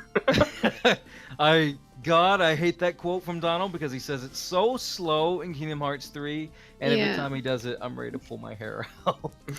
But I can do it. Biggest enemy speech. Biggest enemy is a speech. He needs subtitles, please. Becky and Hayden, can you two do any impersonations of anything? I can do several voices, but impersonations are a different thing. Okay, well, voices, I guess, is a better question then. You can do Cream the Rabbit from Sonic. No! Fuck you! Fuck you! I heard it last night. I still hate you. I'm interested. Fuck what Jinx has to say. I want to hear it. No, because she's gonna say something dirty, and I'm gonna be like, I hate you. No, I'm not gonna say something dirty. She's a little kid. To be silly. Fine. I already say goofy shit as Shaggy, so all right. I'm let's ready. hear Becky's Cream. Okay. We're putting you on the spot. Oh shit. You brought it up, it's fine. That was my husband coughing at me, but It's all let me think what to say. I don't know what to say. You caught me on the spot. Fucking. We're sorry. Nervous. No, I hate it when you do this, Jinx. I'm sorry. No, Mr. Sonic. Oh no. Oh, Yeah. That's good enough. She actually did pretty good. No. But yeah, someone said release the hounds earlier when Jaden's dogs were walking. Smithers, release the hounds! There you go, there's my birds. Yeah, that's really good. And oh yeah, I found out I can do a new impression. This is also one I didn't need to try. You know that slug in Monsters, Inc.? Oh no. Oh, I'm watching you, Wazowski. Always watching. I think I can do the voice too, Wazowski. Oh, I can. This is probably really bad. I can do the fucking. You know the smoker commercials? Like where like guy, no, it's like guy. it's not the sorry. robot one. Oh, it's it's just not like him. no, it's just like the. I used to be a smoker. Oh shit. I get Oh, my they- start, and then you're ready for the day. Oh, it's when that lady puts Yeah. her thumb over the hole. It hurts, dude. That hurts to do though. It sounds like it hurts. I used to be a smoker. There we go. Oh my god, it sounds exactly like her. That scares the shit out of me. I can do a voice it's not really labeled to anybody, but it's kind of like my default old person voice. Uh-huh. Hello, I'm an old lady. How are you doing? This is also like- what Bob Saget sounds like when he impersonates a female. You literally sound exactly the same as your normal. I'm gonna kick your ass. Please, no violence. Oh no, not the cheesecake, a robot. Violence is no good unless you're Violence. stopping a certain egg-headed robot. I don't think Violence how is not the answer. do you do that? Is it just like kind of inhaling, like? Yeah, it's inhaling. It's but like I have to like. Yeah. Oh my god, my dog's one goes. Fuck you, dogs. Okay. No, it's fine. The poor puppers. What the fuck were we talking about? I don't know. Oh, right, we alright, talked villains, about and I almost unused say suck now. characters. We talked. Well, I guess we can talk about unused characters now because Yeah. I guess we're through villains. Yeah. I guess. I mean, we can't really talk I about- guess let's talk about this. What are this? The 7 deadly what are they? Crap. I'll do the- Mickey Mouse. I Zeddy. remember that. The Zeddy. Yeah, Oh, let's fuck talk about Zeddy. the Zeddy are an interesting character design concept, but as villains, yeah. No, they're fucking. Okay, so every Zeddy that's not Zavik is the one-sided, one single worded personality characters, and then Zavik has no personality. He's just the leader, and then he's just there. But I like him. I like Zeb. Fuck Zavik, dude. He A lot sucks. more than the others. Oh, of I mean, course. There's the dumb fat one with the sandwich, the No, one no, that's okay, the one that's a man. girl, the one that's depressed, who's Xena. annoying. Let me go to the. I know they're right here, so let me go through all of them real quick. We got leader, crazy, girl, wide or old, fat, sad. There's your character. Sounds like my family. Oh no! Don't throw them under the bus like that. Of course I'm By gonna the do it. They're way- my fucking family. Greg the Lion, why did you suggest this in the chat? Greg the Lion said, "I wonder if Becky could do the whole Sonic says about strangers touching you No. as cream." Oh. Oh, please no! I really don't want to do that. Please, Absolutely not. please no. I don't want to do Sonic says with no. Please, big oof for me. Big Oh, oof for me, dog. Like, don't put me on the spot like that, man. Seriously, I'll use 2% of my power. Before we get into our last Sonic topic, I'm gonna give everybody a hard question. What's your favorite modern Sonic game that's not the adventure games? It's Generations. Generation. That's cheating. No, it's not. What? How It might you, be you, there. you said modern Sonic game. I that's keep not forgetting about adventure. Generations because I played Generations like once. Okay, so not Generations, Unleashed. Alright. Okay, Okay, so if not I SA pick 1 or Gen- 2 and not Generations. If it's not SH1 or 2 and it's not Generations, Yeah.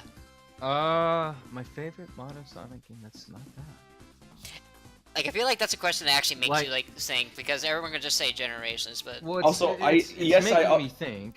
Also, I shit on SA2 all the time, but I do think SA2 is still fun, wa- despite me also thinking it's bad at the same time. I was watching you play that when you were doing So- your first day playing it again. Yeah, the second day, like, I just found more problems with the game. Like, I was like, here's the one fun Eggman level, and then 5 seconds in, I was like, oh wait, it's not fun anymore. So this is gonna sound goofy as shit, but all right.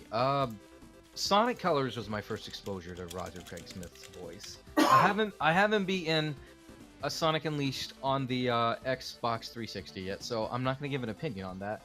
Colors first exposure to Roger because that was his first debut as Roger, or in one of the Riders games. I'm not Man. sure. I know Free Riders he did it. I just don't know if Free Riders came out before Colors or after. So let me look it up. Okay. So he so I could put up with some of the writing despite the weird jank stuff like Tails getting hit by a beam and then all of a sudden you don't fight him, you fight something else, Okay, so subverting expectations. A couple Colors few things, came out November 16th, 2010. Sorry. Uh-huh. And then where is it? Free Riders came out November 4th, 2010. So technically it was Free Riders, but like they're like a week or two apart. Ooh, Yeah, Free Riders is like the worst modern game. Free Riders Honestly. is so bad, which is crazy So- because I played Connect Sports, and Connect Sports actually like controlled well, surprisingly. But the Sonic Free Riders just doesn't. Like, I never played. I Yeah, never it's played just such a disappointment because Riders was a decent game. Riders Zero Gravity, also a decent game. them. Good music. On Yeah. Oh, Well, yeah. Zero Gravity did On- this dumb thing where like you had to collect rings to be able to use your powers, and like it just made it so like it was super linear until you got to a point, and then you obviously just I don't know, it was My decent. my experience with that was watching some Kami Johnny playing them. I He had a feel fun like I've video on- heard that name. some Kami Johnny. He does the Johnny versus series. yeah. Oh, yeah, okay. But yeah, he's a goofball. I like him. He does collaborations with Catechirus. But yeah, if I'm gonna be frank, to be honest, my favorite modern Sonic game, if I cannot choose Generations, and I'm trying to debate between Colors and the others here, and I have no opinion on that, I'd have to say 06. Because I really don't dislike 06 as much as a lot of people do, and I do understand When why. was the They- last time you played it? The last time I played it was actually 2 months ago. Okay. And despite being the broken goofiness that it is, and I do understand that, I like the potential that it had in what it was trying to do. Gameplay, it's like I'm having to go through the gameplay, and I do like the levels. I like the world that it was trying to set up, just designed in a video game aspect instead of aesthetically, building a world that was like something you'd see in an anime or an animated series. As a video game, the worlds don't look good. They really don't. Like I mean, some of them, like Kingdom Valley is gorgeous, but the levels are difficult. They're needlessly difficult. There's a lot of things about the game that has problems, but I like the idea that it was going for, despite obviously being, Silver being, a Trunks storyline shoved in a Sonic game. Speaking of that, I'm gonna be honest. I think my reason I love 06 is because of Silver. I think I'm just blindly liking it just because of Silver. Well, like when I had that whole tweet about like why I believe Sonic is like not that great anymore to myself, like one of the things I realized is like I think people fall in love with the potential of what Sonic could be rather than what Sonic actually is. Like, cause Sonic has so much huge potential to him that's just not used, and people love that idea because, and like it can be shown because there's so many fans out there who are willing to make the content for it. Like even if it's writing, if it's art, if it's just like game ideas, people will do it. Yeah, they have to kind of fill in the gaps for themselves and supplement themselves with good content until actual good content comes out. But I will say, for what 06 is, I can still enjoy it as much as the jank mess that it is. I still enjoy the atmosphere of the game. Though the Sonic Elise pairing was strange, I think a lot of the dialogue was well done. Silver's voice acting was new, so I give that a pass because that was the first time Quentin Flynn, Raiden from Metal Gear Solid 2, known voice actor, but never did a Sonic character before, and he wasn't sure how to do it, so I think he was Silver's voice actor for the whole time. He might have been in Generations, and the original might have been someone else, but I'll give it a pass. I did like Blaze. I felt like there was very good character dialogue that really fed into who the characters are. It still kept their identity solid. It still kept them true to who they were supposed to be. Wasn't Blaze around before 06 though?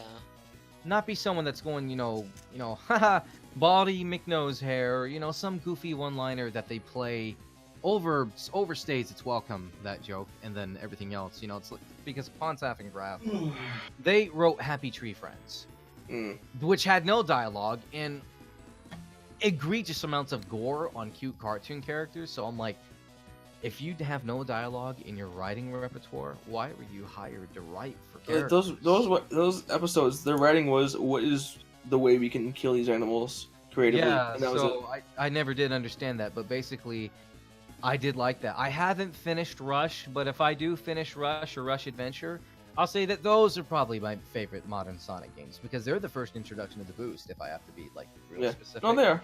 But they're a continuation of the advanced style. Yeah, I like Sonic Rush Rush is Adventure. definitely my favorite, based off the soundtrack. Soundtrack was done by the guys who did Jet Set Radio. So. I think Rush Adventure is worse than Sonic Rush 1. Would you say that the two games Blazes within would count? Because if so, I'd probably list those.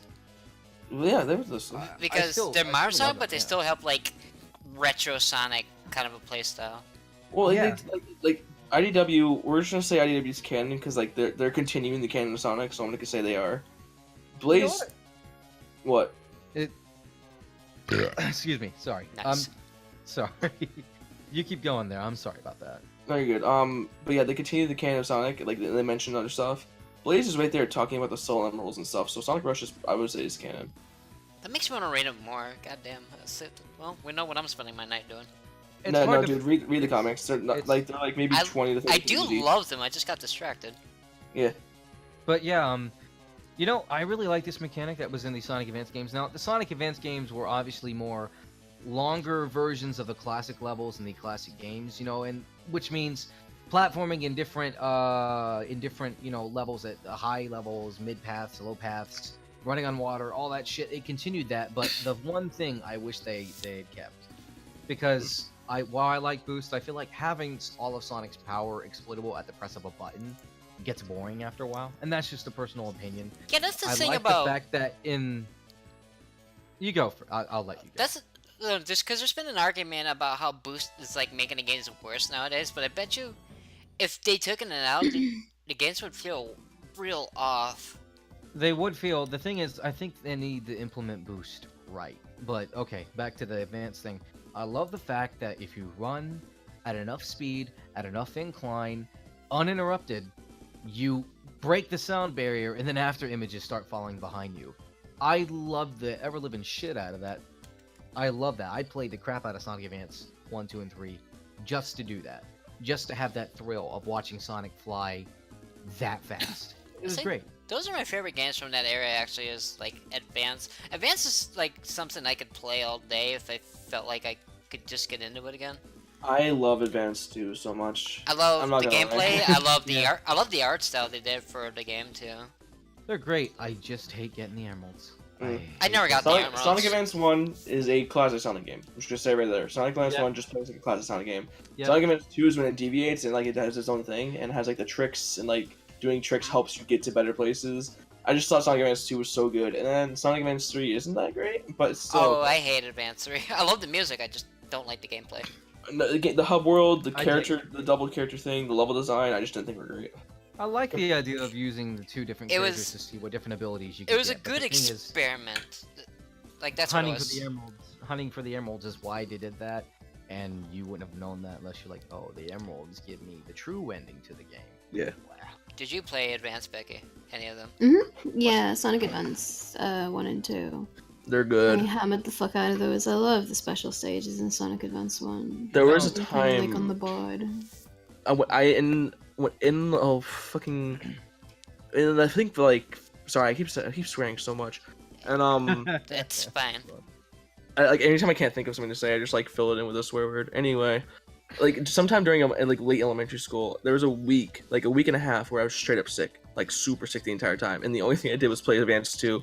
So I played that game. I played through that game 3 times in a week and a half, and like it was so much fun. And just like in that time I was sick, it was just a nice thing to do. Do you still have a Dreamcast? No. I still have about- my Dreamcast. I have don't- I have Dakota's Dreamcast in my closet bolt. So I was actually gonna ask. I meant to ask GameCube, but I wanted to. I guess I'll go on a little bit for this real quick. You know, on the Dreamcast version of the Sonic Adventure games, when they ported them to the GameCube, which would be a good way for me to segue into the GameCube question later on, there was a lot more collision for some reason when they ported it. While they did fix some of the lighting, because in the later Eggman stages it got really dark, it just felt off a little bit. Like some things were shiny and some things were still dark. There's a mod somewhere out there online where it fixes the lighting, but it doesn't Dreamcast fix the versions of collision. Sonic Adventure games just are like, for some reason, just better. Yeah, they are better. It's just something got fucked up with the translation of porting it. I don't know what happened, but something there made them obnoxiously worse. And then when Garen on Game Grumps played it, he played the horrible versions of the game, and he had a different opinion of Sonic back then. But I was gonna ask, do you guys also have your GameCubes? I do not have my GameCube anymore. Now, I sold mine to get a Wii. oh, what about you? I still have both. I have the GameCube and the Okay. Dreamcast. If you like the Sonic Advance games, it's a little hard to find, but normally it goes for like about, I'd say, $20 on retail. That's in USD. I don't know how much in euros, but You're talking about the if you Game find Boy it, thing. there is a Game Boy player that is an add-on onto the bottom. I of the remember that GameCube. thing. You slap it right in, then all you got to do is plug in your Game Boy game. So let's say Sonic Advance 1 or 2, and you can play it on your big screen. Yeah. Nice. I love might that be thing. able to- I did so much Battle Network on my TV. It's ridiculous. cool. It's I want to play Sonic Advance 2 again now. It shouldn't be that hard to find. There are a lot of copies of it. It's like a $14 game. Copies. I'm not gonna. You think I'm gonna fucking pay for a Game Boy again? I Nah, dude, did. I mean, Dude, I I'm just gonna recorded do what it. everybody else- I'm just gonna do what everybody else does and get an emulator. I mean, the only things I play now on emulation are mostly Nintendo games, and if I emulated any Sonic game, I can't really call it emulated. I downloaded Sonic before and after the sequel, and Sonic Chrono Adventure by like Feppard. Played the shit out of all three. I thought it was great. The thing about the advanced games 2 is like the best one, honestly. I don't know I what my think- problem is I with think a lot one. of I tried to record one for a Let's Play back when I was considering like a YouTube route, and by the time I got to like The stage where it's like basically the launch pad or whatever, where the rocket is. That's. Oh, yeah, Oh that- god, I couldn't. I can understand that. That's when it's also That's when it started feeling like unfun. it's hard to capture Game Boy games like on the Game Boy. That's why emulating it, Yeah. people can. Yeah, you know, kind of capture for that it. you kind of have to, unless you want to spend like a huge amount of money on like a capture card specifically for that. All right, it's been a little over 2 hours, so I would like to Yeah, let's get to take the this last. chance to let's- try and push to the last question. Yeah, I was about to say. Unused characters and whether like you listed it. I'll let you say, it, man. It's your podcast. Yeah. I mean, that's fine. So yeah, unused characters. So what does everybody classify as an unused character before we get on this tangent? Just One character that's been used and never seen again. So like Honey? Well, Honey doesn't count. Yeah, well, I think Honey would count. I mean, No. unless like Cause she, Well, she was her own she's in thing the- outside of Sonic, though. That's why. that was okay, like- she's in the shows and she's actually was in the Archie comic kind of reboot thing with Breezy and all that before they rebooted everything to IDW. But someone in the chat saying Infinite. Infinite doesn't count. Infinite's too new. Yeah, We're talking stuff from like Game Gear era, like so Fang. the last main Sonic game was Sonic Forces, so I don't think Infinite gets to count. I actually like Infinite as the villain. There's so much you could do with him, but they... Again, it's a potential. He sucks, but the potential he has is great. Yeah, I like the idea. They were really banking off that Sonic 2, Sonic Adventure 2 marketing. Edgy villain, hard music, Chaos. timeline could be grim, chaos shit. Yeah, they were definitely. Yeah. Anyway, Tiara from Tails had that Tails Patrol adventure with Wendy Witchcart, and for some reason that Looney Tunes looking bunny that looks nothing like a Sonic character. Oh, Yeah, the it the was. duck thing. She was a bunny. I'm talking Yeah. about the other guy. The The other guy, I think he was an owl. Maybe? There was the green duck thing. Bean. Speedy. Oh, Speedy. oh, so you meant Bean does look a lot like Speedy. Yeah, they do. No, I 'cause- would- Speedy has goggles though.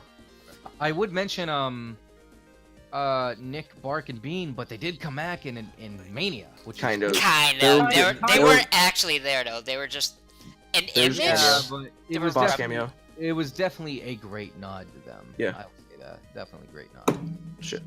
It's a good nod, but I don't think it was good enough.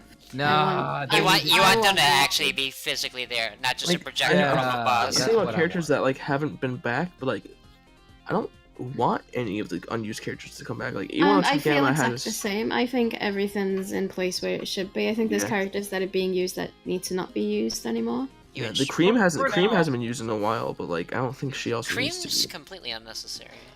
Like she's another Tails in the advanced games, and Well, then like- in the adventure games, well, Where I she's think another where I Tails think again. where I think Except Cream for was the good first was Sonic Rush. Like the whole Blaze and Cream storyline in Sonic Rush is kind of cool. Yeah, she works better as a side character to help push a story forward.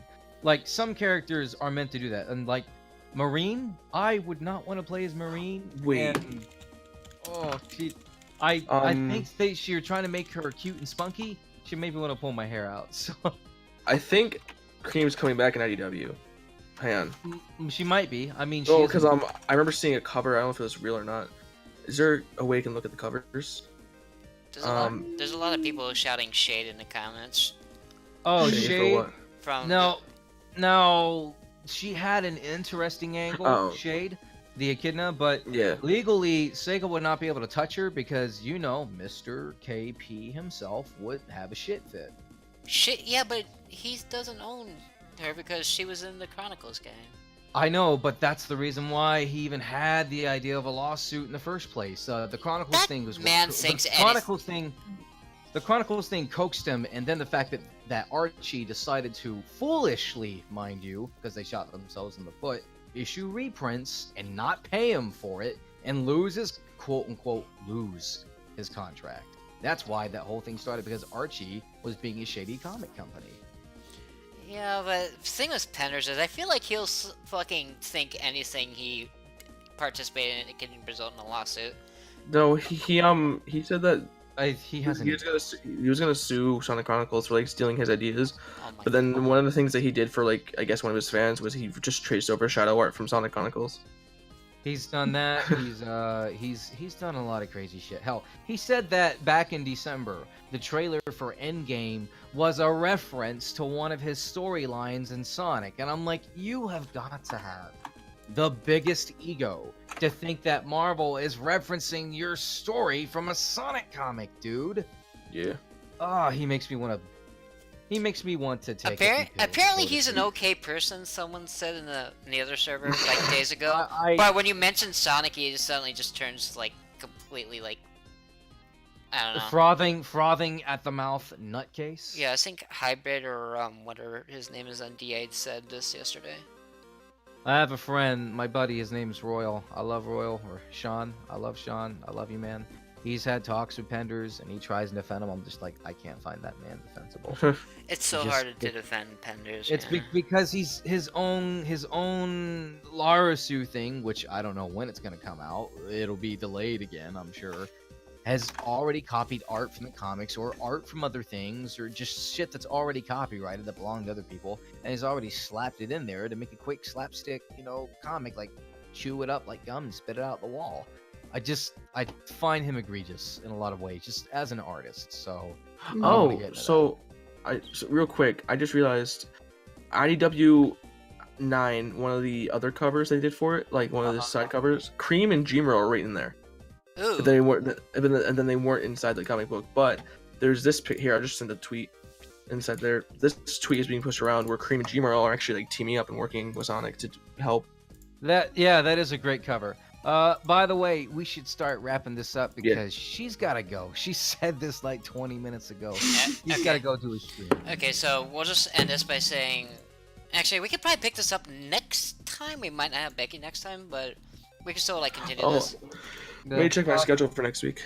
By the way, it was a pleasure to meet you. I've never really talked to you, but no, it's nice to meet you, Becky. And yeah, this has been really fucking nice. It's like it's got a bit of a nostalgia trip talking to you guys, thinking about it all. And it's nice talking to you. There's a lot of very similar opinions. So it's great, like hearing the opinion of someone. Sorry, you can go on, Hayden. I'm looking. I was gonna say it's just great, like hearing the opinion of someone who's been in the community for like such a long time, like well over 20 years. Yeah. It was like it's great to hear that admiration that you still have in your voice for Sonic Adventure. Like that's cool. Like feeling that makes me feel good just to be able to hear that. It was. Because I think it's just one of those games. Like I think on my deathbed, I think it's just always gonna be. Sonic Adventure was always the best video game. That's gonna be my last words. Don't watch my Sonic Adventure stream then. he doesn't have good opinions about these games. Well, I wouldn't say good opinions. His opinions are he doesn't quite like them. I was gonna say he doesn't think these games are good. I got that mixed up, but no. I think Sonic Adventure 1 is actually just like not great. I think it aged horribly in terms of gameplay. Anyway, before you go, I'm gonna throw some fan art at you that's old that you'll remember. Hey, fuck yeah. And then I am going to redraw this with all the knowledge and skills that I have now with the current design. So expect seeing a much better, much more polished digital colored version of that. How would next Sunday be for you guys? Next Sunday could work. I'm gonna see if we can get anybody who wants to guest star again. Well, I have someone in mind I'll ask about.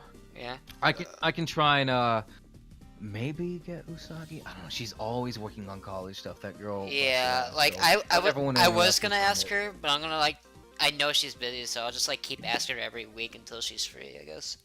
I have someone in mind. There's a lot of people on my Discord server, Jinx, that you could possibly reach out. We did reach out to Rav recently, and I'm gonna poke everybody. Yeah, there's a lot of good artists and cool community veterans. I could ask Croc, and he can roast me for an hour. Oh, Croc. He's been around for a while. That's all he does is roast my ass. Holy shit. Becky, how would you feel about doing this again in the future, like in a month or so? Yeah, that sounds good. Because this stream, cool. So this recording, this podcast, this stream had the biggest numbers. The biggest numbers it's ever had ever. We reached 18 viewers. We got an achievement. We got a Twitch achievement. We got building a community. Congratulations, fantastic. So let me give you a clap for that. There you go. Yeah. So this podcast has actually been fun. I know we've only done 2 episodes, but I've had a lot of fun doing it. It's good, like actually actively talking about opinions about all this. Yeah, it's good. Blue to hear Bolt that and you I will always be on the podcast with Jinx for anyone who's watching. Yeah, by the way, me and Sky here, we don't always see eye to eye in our opinions. Like, hell, we even kind of had a small argument over it once. But at the end of the day, listening to different opinions, that's kind of what it's about. Like, listen to what different ideas are, and everyone's got a different idea how. We don't see eye to eye, but like, we don't see eye to eye, but like, I don't like also like. I'm not like I hate you. Like I still respect you as a person. No, we don't have that dumb shit. Basically, we just want this franchise that we're obviously nerding about. God, we're adults. We're nerding about Sonic shit. We just want it to be good, and that's all really what we care about. Having these discussions, I feel like is necessary. So yeah, we'll definitely be here. I'll try to be here, unless for some reason I have to go do something on a Saturday. Next Sunday sounds good. I just want to double check because, throughout the week, anything can pop up in my life because it's never set in stone. There's always just some spontaneous thing that will happen. Like, shit, I'd like to go on a date with her, or she might spring something on me. That's nothing against her. I love her, but I'd drive to ends of the earth for this girl. I love Usagi. I'm gonna marry this girl. I really am. All right, I'm done being gushy and stupid. You fucking sappy shit. Yeah, I'm a total fucking sap. I will wear it like a badge of pride. Like I'm a sappy son of a bitch, man. She's my Velma, and I'm her Shaggy, and she's fucking dummy thick. Okay. All right, I'm done. Alright, basic recap. We had like many followers. We had Becky who followed. We got Paradise Rock who followed.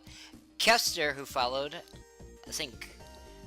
Okay, it's really weird. This followers thing doesn't really like give an accurate representation of who followed.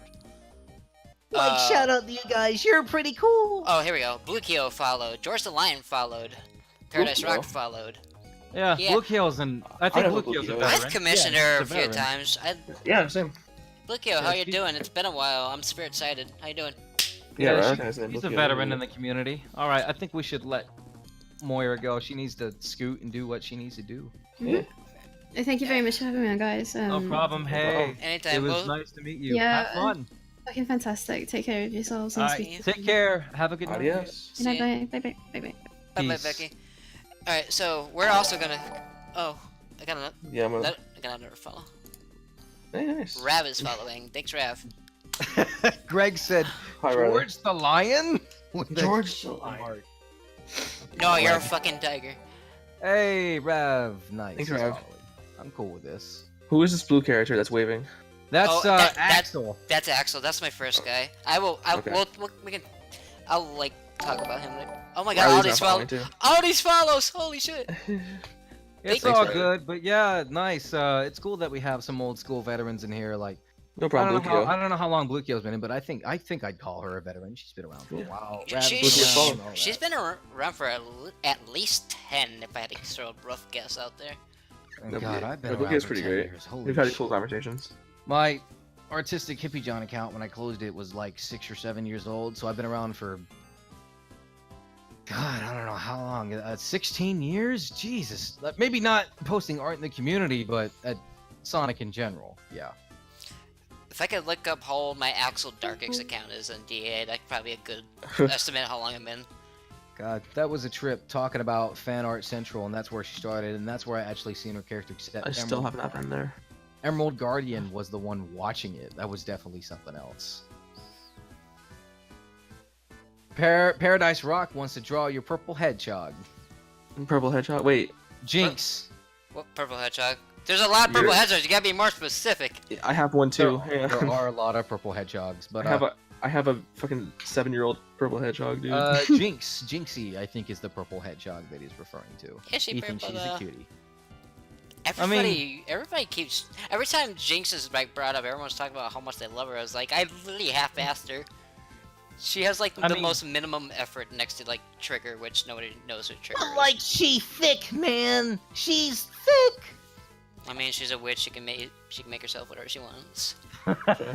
All right, I'm done with the Shaggy impressions. I'm sorry, I'm torturing this audience with my bullshit. Alright, let's refresh this followers. Holy shit. Well, Holy we still followers. have some things left to talk about actually. Yeah, we do. So let's talk about these and wrap these up because your girlfriend wants to go places apparently. Well, let's talk about what? About we still got like the non-Sonic topics. Like Becky was around just enough for the Sonic topics. All right, so okay, so we're gonna wrap this up, but so we got maybe a half hour left at most. I know it's been like 2.5 hours, dude. Oh my god. Oh yeah, it's 60 to 90 minutes is what we planned for. We've obviously gone on long fucking tangents and nostalgia trips. I might have to cut this video in half. I don't know. We'll see. Anyway, so we got 2 topics off too. So we got Nintendo and the current state of Switch. How it's doing? Is it good? Is it bad? Yes. Would you bother with it? It's probably the best fucking thing to me because I get to play Spyro. I get to play Crash on it. Spyro might be coming to it. I get to play Sonic on it. Mario. I'm gonna get Cuphead. I got Dust and Elysian Tale, Freedom Planet, all this good shit. The Nintendo Switch is just a gift. I love my Switch. You can probably hear it. I love the shit out of my Switch. Yeah, I heard it turn on. I enjoy my Switch. Like I'm enjoying it more than the last 4 systems I bought. But then again, I don't know. Xbox 360 was like the most like forgettable thing. Let me tell you, man. And I've only used my PS3 because fucking PlayStation emulator won't work, so I just use it to play Legends 2 and Tron Bond. I'm one of those weirdos that still has my PlayStation Vita and my PSP. I still play the shit out of those too. I keep a lot of my old games and shit. You know, I still have a play. Look, I've got, excuse me, Dreamcast, Saturn, 64, GameCube, 360, Wii, PlayStation 2, and so on. That's it. I still have a lot of my old shit. There's really not that much on Switch I'm looking forward to, really. I don't know. There's not a bad game on Switch, but most of the games I would play on Switch are already on, like, Steam. But True. But Switch isn't bad. Hell no. What's that game that's coming out for it that is being made by Platinum that looks amazing? With a giant robot? Astral Chain. I want to play the shit out of that. That looks so good. now. Lizzie wants to... Games that are announced with a gameplay trailer always catch my interest. You know, that's me, definitely. But, you know, Bayonetta 2, that's the first time I got to play it on the Switch. Holy shit, that is such a good game for the Switch. Did you play Bayonetta 1? I played Bayonetta 1 on the 360. So Okay. when I got 2 on the Switch, it came with a Bayonetta 1 on it. I beat Bayonetta 1 and then played Bayonetta 2. And I'm like, damn, they run so good on the Switch. They did such an awesome job. No, the Switch is so good. And then So- there's TSR, which is coming up, that we talked about last week. And let me tell you, like, Nintendo is full fucking steam ahead. Holy shit. Nintendo's on their game, dude.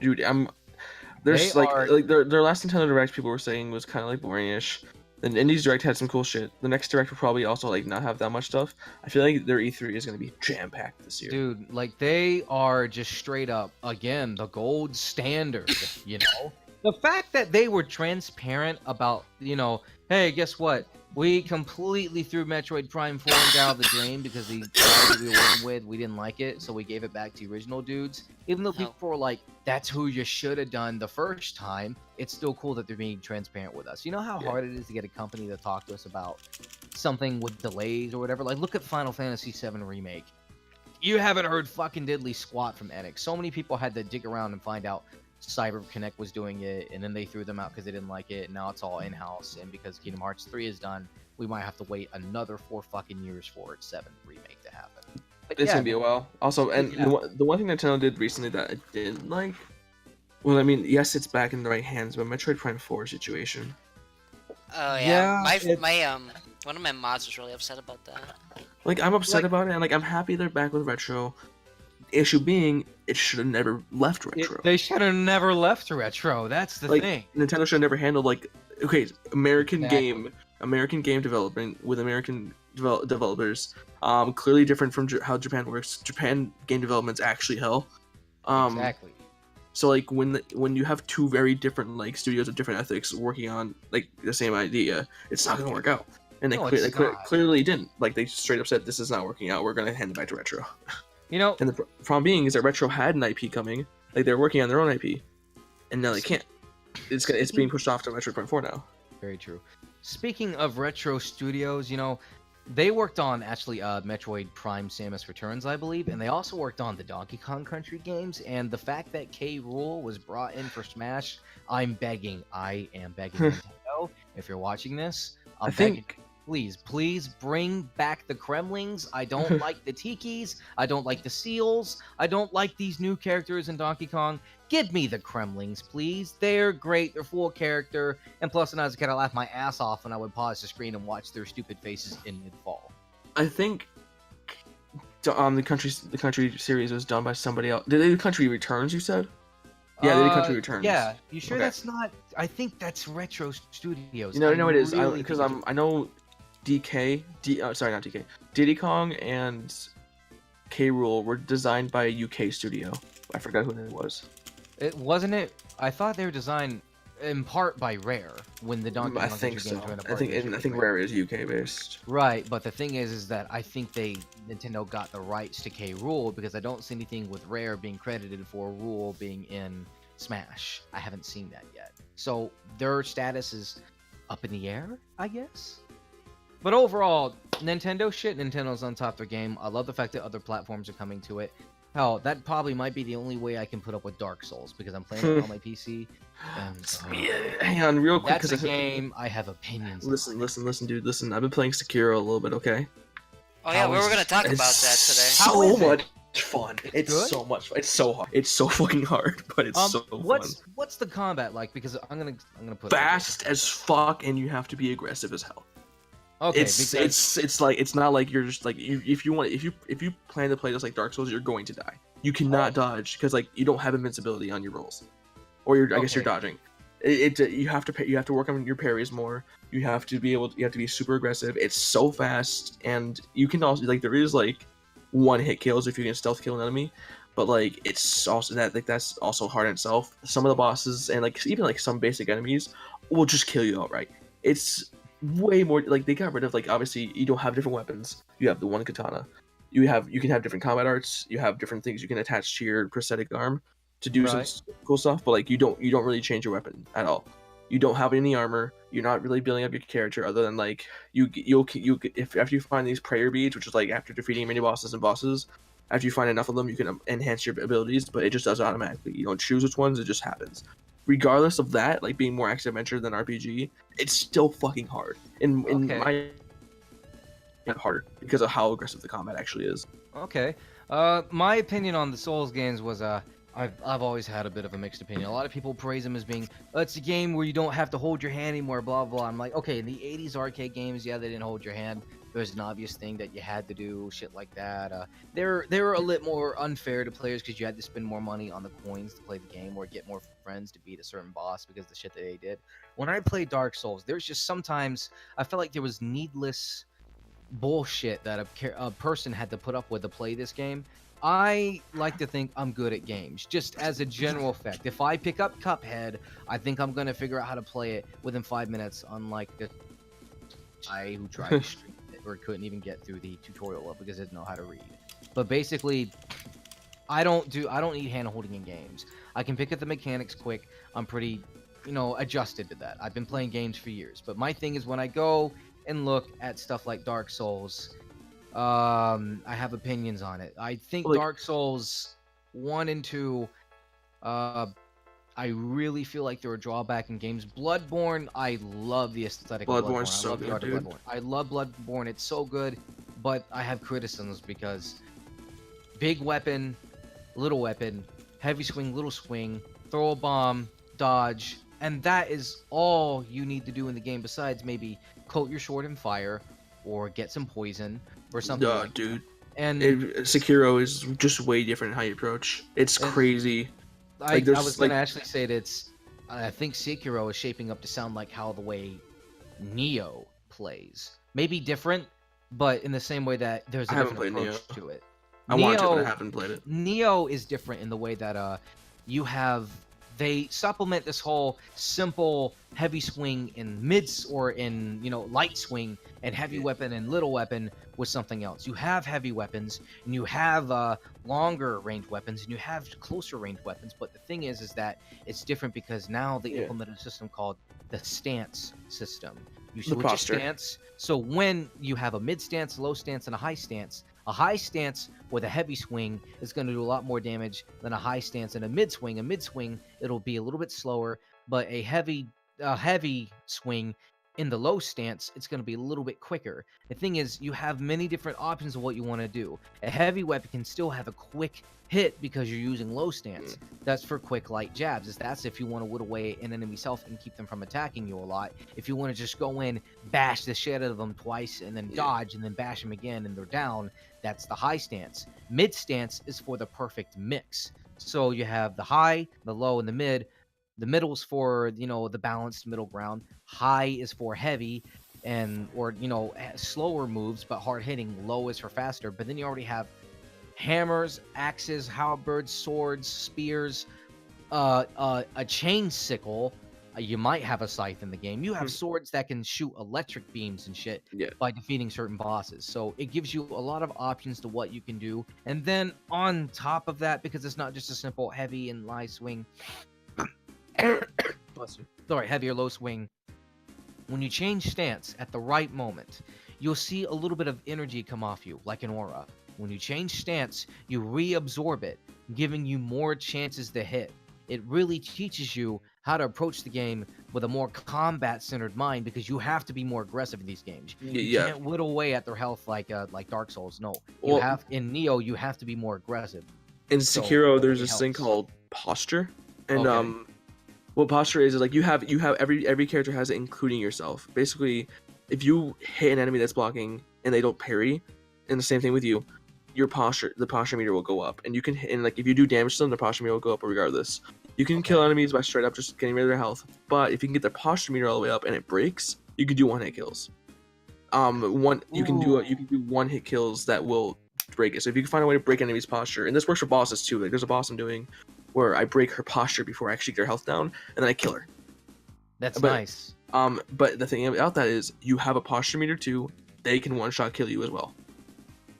I love that. That idea really just feeds into the idea that I might want Sekiro, because I enjoy Nioh so much more. Thing is, Nioh, you have loaded maps. You're not in one giant map where you have a point A and point B that you get to, and then die a million times there. Yeah, like there is that, but there's only like 3 of them to a map, and then you move to a different area. So you like this? Completely different area. Yeah, because Sekiro is able to, it'll have loading screens for all that. Like Dark Souls doesn't have loading. It loads it all in like as you move forward. Well, real quick, because Sekiro does have like that Dark Souls / Bloodborne world where it's like this huge world that's connected.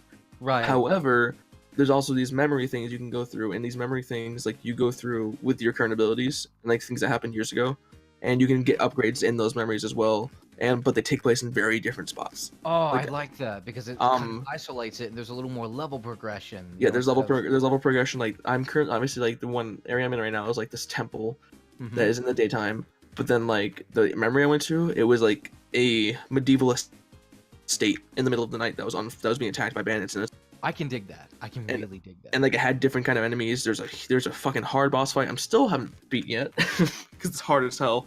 Right. But, like her name is Lady Butterfly. It's great. There's a lady like that in Neo's world. Like she wasn't Lady Butterfly, but she was kind of like an insect or something like that. No, she's not an insect, but she does things.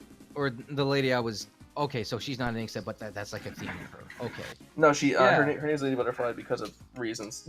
Okay, but she's hard as hell. Awesome. Spoilers. Basically, it's not that far. It's like in the very beginning, but basically in Nioh, the fact that you can have these different stances and all that, it gives you a more combat option and choice and approach to the world whereas in Dark Souls, do I want to draw him out into the narrow hallway where my sword will bang on the wall, or do I want him to pull out of the trees into an open field where I have more room to dodge and hit? Okay. And I have to be surrounded by obstacles, or do I want to drop down on the ledge and stab him in the head? And the thing is, in Dark Souls, you plan around how you engage the enemy. The thing is, in Nioh, you can plan how you engage the enemy in combat, not just in terms of environment, but you can go in there in a short hallway and you can still use all these little quick jab attack moves and have all these options to what you can do. I dig that because it makes this so much easier to handle. All right. Not really easier because your enemies, they can also have hit mine low stance. If you use a high stance and they're using a lower stance, they're gonna hit you before they hit them unless you get the jump on them. Give me That's 1 the second thing. because I can hear my dogs like trying to get inside the door. No problem. So I love this because I mean, Yeah. it's a new game. It's like the current like big game that's probably gonna die in like a week or a month. I don't know. I feel like that's more like one of those run and gun, looter shooters. That's something like that for me. So like Diablo? No, not like Diablo. Maybe more like Overwatch, a run and gun, or Apex Legends, like that shit. Like Anthem tried to be something like that, but it tried to be a whole bunch of other things, and that's why Anthem it kind failed. of fell off the face of the planet already, didn't it? Excuse me. Yeah, it tried to please all kinds of players. Tried to be a combat game, but a looter shooter game, but also a game with a big world that you can explore, like Monster Hunter. But then it's still the hunter looter shooter thing with big monsters, but then other players, and it tried to please everyone, and it turns out it couldn't please anybody. So I think that the D2, Sekiro's Destiny 2 then? I think so. Yeah, more like the idea of Destiny. Okay, I can actually relate to that one because I actually played that one. Okay, because those are more of a looter shooter kind of thing. Like, okay, maybe Overwatch is similar to looter shooter, but in the more Team 4-star vein, where it's an online multiplayer. There's some story, but really you're just doing team battles and shit like that. My thing is with the Soul style, it's something different, And I was very heavily critical of the Soul style because it's so. You have to play this way. My one criticism about Bloodborne is the game makes you play a specific way. Why offer me the option for a shield in Bloodborne if the fact that the game completely actively discourages me from even using a shield in Bloodborne? Why even offer the option? Oh, there's a shield, but I'm I back, know by the that I know that that's for Soul players, but in Bloodborne, the fact that they heavily stress you have to use the gun. I feel like the game's telling me how I have to play Well, the a shield's just specific way. So I get that, but the thing is with Neo, I don't have to choose that. I can choose to play whichever way I want. Well, that's why And why I like Bloodborne so much is because yes, there's a gun, but there's also Right. a ton of different types of guns, and then your weapon usually has 2 different modes it can go through as well. Oh yeah, we got handguns, we got hand cannons, we got bows and arrows, we got flaming bows and arrows in Neo. Like, if you like Sekiro, I'd say pick up Neo pick up and Neo. give it a chance. I know Pick Neo up 2 is and coming give as it a well. chance. Oh yeah, it looks great. Dude, it's like the year of Samurai. We have Sekiro, Neo 2, and then Shadows of Tsushima. Definitely. I'm excited for Shadows of Tsushima, but and now that I'm looking at Sekiro, I talked about this with you last time. I was hoping it was a Tenchu game because Shadows Die Twice is a quote from Tenchu 3, and Well, I told apparently you- it was going to be. Yes. Like you told me. So it still has the grappling hook mechanic and stuff Yes. like that from Tenchu. So like the thing about Sekiro, I was gonna say as well is because we were talking about environments, is that everything is climbable. You're not restricted to there's a wall there. Okay, I'll just hop over it real quick. Right. There's a dedicated jump button. There's so many different ways you can tackle one single situation of combat. You can avoid combat altogether if you really want to. Right, But, it might punish you later on, but yeah, you can still Yeah. make the choice. It sounds like this game is the next evolution of Soul games, and everyone's telling me it's great. I had one of my friends, the Christian, he's Iron Stone Monk in the chat if he's still there. He told me he played the game for 4 hours and everything about it he loves. And he's a guy that couldn't even pick up Neo. He thought Neo was too difficult. So I'm like, but he can play Bloodborne. I'm like, I don't understand that. How can you Dude, play? Sekiro is so I played Bloodborne, I finished Bloodborne. I still gotta finish the DLC in Bloodborne. I really Right. want to because Bloodborne's so good. But the problem is, is I think Sekiro is actually harder. It gets rid of it's definitely more action adventure than having the RPG stuff. You're not building up stats a specific way. Right. But the combat is because of how much more aggressive and fast it is. I think it's harder. Some enemies just straight up kill me. There's one time. It's not that far in the game, and it's also in the trailers. Right. I was just going through. I was killing some enemies. I go to this area to go open to a door.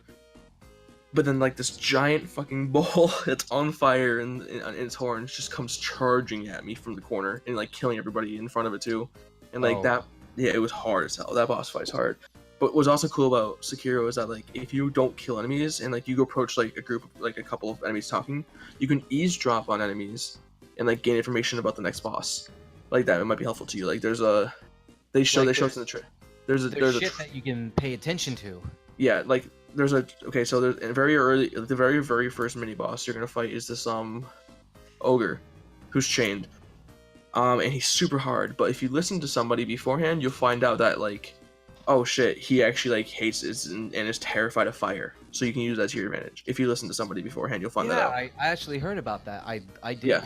I really dig that idea. That's really And like cool. it doesn't stop there. Like I thought like that'd be like the one example, and like everything else is just like, oh meh. But no, like I figured out how like to fight somebody specifically because I went back, listened to something. I'm like, oh wait, he is, and I used it in the boss fight I finished. Awesome. After I figured it out. Nice. So, if I get the chance, I'll pick up Sekiro, I guess. I mean, I was hoping it was Tenchu, but it didn't look bad when I seen it. I was like, okay, this looks different. I like that. It's either this or Ghost of Tsushima. But Sekiro's out first, so I'll definitely Tenchu Souls. I think I can get behind that. Yeah. All right. Yeah, it's so fun. I stopped playing. Like I've been playing Minecraft. Obviously, it's on my thing. But like, the only reason I stopped playing was because like there was just one part like I got super mad at, and I was already playing. Like how many hours do I have in the game? Because there's a considerable amount. Like the first time I played it, if Steam would open up, I believe I have over 10 hours already. And like there's like I got burned out already. Like and there's just one part that was just like super hard. I was getting mad at, so I took a second. I was like, you know what, this part's actually like pissing me off. Normally when I think about 10 hours. Normally when I think of hard games, I think of shit like Devil May Cry or Ninja Gaiden because those were the action style games that I got to play a lot, you know, when I was a kid. I enjoyed the shit out of Ninja Gaiden, and Devil May Cry was my first one. So while these games are a very different vein of action style where it's not like, you know, oh, it's meant to look, it's kind of, I don't want to call Devil May Cry shallow in its presentation because it's not. There's a lot of crazy shit and skill that goes into keeping up the style gauge and making your character look cool and do this shit. Whereas these games have a more realistic approach. Like if you legit think about it, like when you think about all those fairy tales and shit like that, if the guy had missed one swing, this mythical being could have easily killed him. Like you think about how easy you die in these games. It's like, yeah, that sounds realistic, but the thing it makes it realistic because you being a human being, like how slow you can swing a sword, but the way you time it, the way you dodge, and the moments you pick and choose to hit the enemy and kill them shows that it's possible. It gives it a more realistic perspective to it. Also, jumping is like a dodging option in Sekiro as well, and you can jump attack, and also you can unlock an ability that you can guard while jumping as well. Oh, that helps so much. I suck right now. Like, oh my gosh, I'm sorry. Holy shit. Oh my god. It's okay. I'm not looking forward to editing this video and going through every time his dog barks just to put a random picture of a dog on the screen. Just put the picture of the Doge on the screen every time. Oh my god, I'm sorry. I'm gonna mute myself.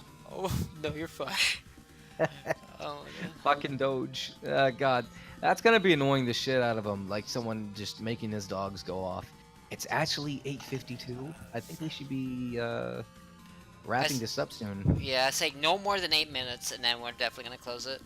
Okay, you did want to talk about Overwatch and its current state. I was actually trying to bring it up with Becky because Becky actually actively plays it on a very constant basis. She probably plays it more than me. You know what? We could always ask her next time. You know, and like what you think of Overwatch. I mean, the Overwatch is the kind of she enjoys the game, but she cannot deny the fact that it's frustrating and it puts people in a very bad mood. Yeah, I'd like to get her opinions on it because I'll be real with you. I'm not a person that likes playing online games online because it's like, do I own the game or is it just a live service that I get to pay for the physical disc to load it into my PlayStation? Oh, by the way, because Sekiro is single player only, when you pause the game, it actually pauses. Finally! Awesome. Finally a Souls game with a real fucking pause menu. Someone needs to draw fucking Hayden's character as a dog. Sky Buffalo is a dog? Yes. I've considered like getting my dogs like made into Sonic characters for the fuck of it. just give them like a generic like dog look. just like really angry, always barking like. Yeah, I'm really glad that it has a pause button. Oh, that sounds like a joy to me. But yeah, and like you can upgrade your abilities if you have or you can change your abilities on. So like there's this thing called combat arts, that you can use, and like basically it's when you press the two bump. Oh my god, I'm sorry for the dogs. They just keep going. The bumpers, if you press like usually the combat art is pressing both bumpers at the same time. But like in like doing one of the combat arts, like you'll do like a whirlwind attack where like you'll jump forward and swing your sword both sides of you, so you can like hit multiple enemies at once, or you can do one. You can attack an enemy from far away, or you can do one that breaks their posture meter, but it's really slow. Nice. Oh, in Neo you can do that, and also Neo has a Shinobi style of gameplay. Well, you are Shinobi. It comes up later. I mean, like, ninja. I mean, like, there's a ninja style of gameplay in Neo, but you can do it. Like, that's the thing that you can do. It actually does have a lot of options because when you upgrade your style, like with a swords, if you learn what to do with one sword, you learn what to do with all swords. If you learn to do something with one axe, you learn to do it with all axes. So it's very helpful that you can do that. You can replay missions. There's a lot of side missions in the same levels. So if you go to a map and you beat the story part of that map, you can play an optional mission on there and get a couple few rewards and shit like that, and then really upgrade yourself. So it really adds a lot of replayability to the same levels and all that shit. And the fact they're all kind of disconnected but part of the same level or world on the same continent, it all takes place in Japan, and it really is cool. So I'd say give Neo a try. But yeah, we probably should have asked Becky about like, hey, what do you think of Overwatch? I could definitely give. I can tell you because I've asked this question to her enough times, and every time I've been on Overwatch, like the last 2-3 weeks, it's been with like her and the people in her server. She likes it. She's addicted to it. It's a fun game for her to play, but she won't deny that the people are toxic and there's frustrating mechanics. I can say what her number one trigger is, and it is fucking McCree right now. Why do I have a feeling it'd be McCree? No, it's not really McCree as much as McCree's right click is fan the hammer. No, you have no idea how many times I miss her in a call, and then she's like, fucking McCree, fucking fan the hammer, little bitch. And then, meanwhile, I'm on her team doing that shit. I'm like, oops. Because, okay, I never claimed to have big skill, because my skill is left in Team Fortress 2. But I will do it because it fucking works. And then a lot of people. What was that? No, and then Pansel, every time she fucking whines about it, she's like, it's a mechanic in the game. This is how Pansel talks all the time. He's got a monotone voice because he sounds like he's dead inside. Oh. You know what he sounds like? He sounds like Dakota. Who? Dakota from Second Life. No, I mean, who? Pansem. It sounds like the Pansem person. You know, if he sounds depressed and dead, he probably does sound like Dakota. I mean, he grinded Overwatch for a year and got the Master's rank, so. Well. Okay, I'm sorry. I apologize. I missed everything you said after a certain point after last muted. It's all right. We're talking about like Overwatch and like how people feel about it, and I'm just telling him how. I'm telling what Becky has told me.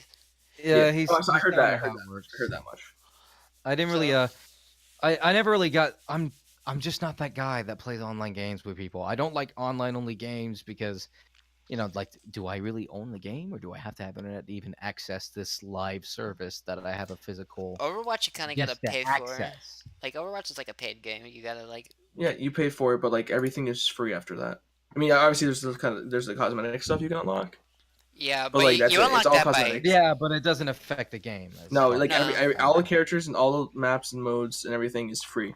Like you pay the game once and you're good. The only thing that's not available to you is competitive. You got to get to level 25 before then, but you just do that by just playing the game. You can do that in like less than 3 hours. Okay. 9 actually. And then a lot of people are saying that it's toxic and the fan base is. Oh, it is. But my thing is like I know it's toxic, but competitive Overwatch is toxic. If you play quick play, Overwatch is actually pretty fun. But my thing is I don't play competitive for exact reason. I used to, and I stopped. I do it for gold weapons. That's it. Like personally, for me, I think that with every game, there's gonna come with a level of people who are just assholes because there are asshole human beings in the world. Overwatch is asshole human beings. A lot of people that that are asshole human beings. They're competitive. They're like that. They're gonna dig something like this. that's kind of comes with the territory of playing these kinds of things. So when people say, "Oh, it's dying out," I'm like, you say that, but It's not. Apex Legends is gonna turn into that. That's gonna be the next Everybody fucking one. keeps saying a game's It's dying. just I love Apex Legends. Sorry. I hear Apex is great. I heard it's very good. A lot of people are eating it up. It's great. I just know that look, once it gets enough attention drawn into it, you are gonna have those assholes. Apex people. You're Legends gonna already have this quote it's unquote already having like several toxic environment. Apex Legends already having like couple $100,000 like tournaments going on already. Yeah, That's it's what great. I hear. Like The if thing like is that- it was like less than a week before the first tournament happened. like it's a gorgeous looking game, and I think the fact that it does add to kind of the Titanfall universe, it's great. You know, I really like that idea that they're building off it in another way. But my thing is, you know, like a lot of people are saying Overwatch is toxic and it's dying. Why? That's because you know It's not dying. it's a dog eat Okay. dog world, and I look- don't think it's dying. Just people keep saying that because Apex Legends is getting bigger and bigger. The thing is that these games they do that. That's the norm. for here, these. I got something to say too. That Overwatch is dying thing. Team Fortress 2. It is over 10 years old, and it's still like in the top 5 or 10 most played games on Steam. It's all over YouTube too. Yeah. You know how many people use Source Filmmaker with fucking Team Fortress characters? Yeah, Its Yeah, no. popularity is not gonna die. It's a Overwatch is cultural not icon. dead, and that Overwatch is not dead, and it's also not dying. Like No, yes, it's the not. fan base is not like as prevalent as it was before, but if you go to play Overwatch, you're going to find a game immediately. Yeah, it's not going to die. Like they're already sorted themselves as cultural icons. People drawing comics of the characters, showing them off, blah blah blah. I mean, that's with anything. Like people say, Sonic's gonna die. Like, no, he's not. He's a cultural icon as much as Mario and Zelda is. He's not gonna die. Chill the fuck out. So when people say that about Overwatch, I'm like, the game's a cultural icon like Team Fortress is a cultural icon. Maybe not as long existing and not as long standing, but it's getting there. So it's not really going to die. I mean, just hell, think that's fucking people are still playing 8-bit Deathmatch for people who know what that is. I mean, a lot of people don't like Fortnite, and a lot of people want to say Fortnite's dying, Apex Legends, but you got guys like Ninja still playing it. Hell, I'm looking at your Twitch stream right now, and on the left-hand side, popular channels, Ninja, Fortnite. Yeah. Who's playing what right now? Smash, Sekiro, Counter Strike. Yeah, There's an example right there. Counter Strike is still being played today. there you go. Counter Right Strike. there. And there's a tier 2 streamer on my list too, Banny, and he's got like 128 people watching him. So yeah, tier 2's not- Obviously, there's still an audience for this shit. So Yeah. that whole Overwatch is Super not Mario Brothers 3, 284. Granted, it's a speed run race. I know this channel. Everybody watch speed gaming. If you like speed running competitions, you'll like that. I like watching tool assisted speed runs. Oh, there's a video of a tool assisted fight between Snake and Meta Knight from Brawl. Everybody should look that video up. It's glorious. It's amazing. I'll check that out. But all right, it's 9:02. With that, I think it kind of wraps up our Overwatch. Yeah. All right. So yeah, we're gonna end it. Thank you guys for watching, and thank you for the follows. This is like we had a lot of follows today. Holy shit! Thank you. Hey, it was nice having you guys in the chat too. Like you're fucking awesome, dude. Yeah. If you guys want to be a part of the Discord link is in the chat. We have a Patreon open. You don't have to, but it's out there. Also, If you want to, Hayden, if you didn't see, look at all the dogs in the chat. I saw it. If you want to follow John here, he's at that blue bolt on Twitter. You'll find his name is Lightning Walker. I'm just the Sky Buffalo on Twitter at the Sky Buffalo. I also stream myself. I don't do podcasts though. I'm gonna keep podcasts to Jinx. Yeah, he's gonna podcast here, but he does hold his own streams. Yeah. I do art shit. I don't really do anything else besides doing art besides this. But thanks for plugging me. I wouldn't have thought of that. John does art. Hayden Do does. you do streams? If I had the time, man, I would do streams. But my life is just so hectic and different that I don't really think I have the time. I'd have to make a schedule, and even then, my art schedule's never set up to work around anything. I just kind of do things. So no, I don't do streams. I'd like to one day if I'm more, stable. But for now, it is what it is. A lot of people say I have the personality for it, but that remains to be seen. Once you get past the thing of like, oh, what do I say? You'll be fine. Like, cause it does take you a second, but like you'll once you get into the rhythm of it, it's actually quite easy. All right. Honestly, the best thing you could say when you're streaming is just like do commentary about your game, or just respond to your chat for like the few people who you get starting out. I have to be careful about this, but like what I do is like anything I'm thinking, I'm just gonna say it.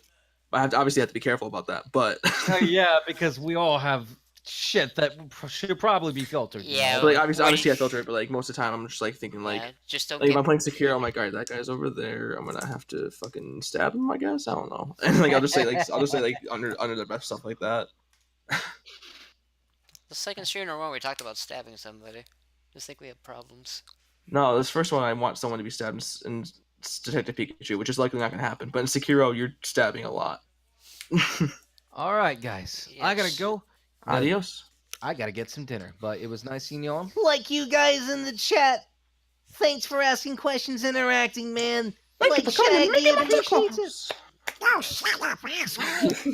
So yeah, podcast is gonna end in like a minute. I'm gonna start a gaming stream in about an hour. It's either gonna be Sonic Adventure 2 or Mega Man I'm gonna Legends. go play Minecraft. Have a good time. Make good choices. When you get mad, don't say the N-word like nugget. Do not say Nintendo. Just remember, Nintendo does what Sega don't.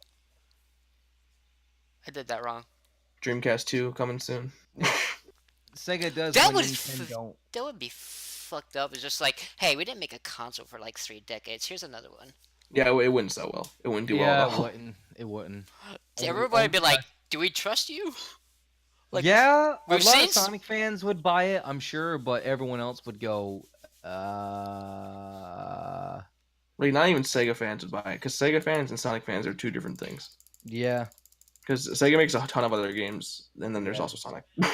All right, guys. But that's a discussion for another day. We will see you guys next week. We're shooting for Sunday. Peace.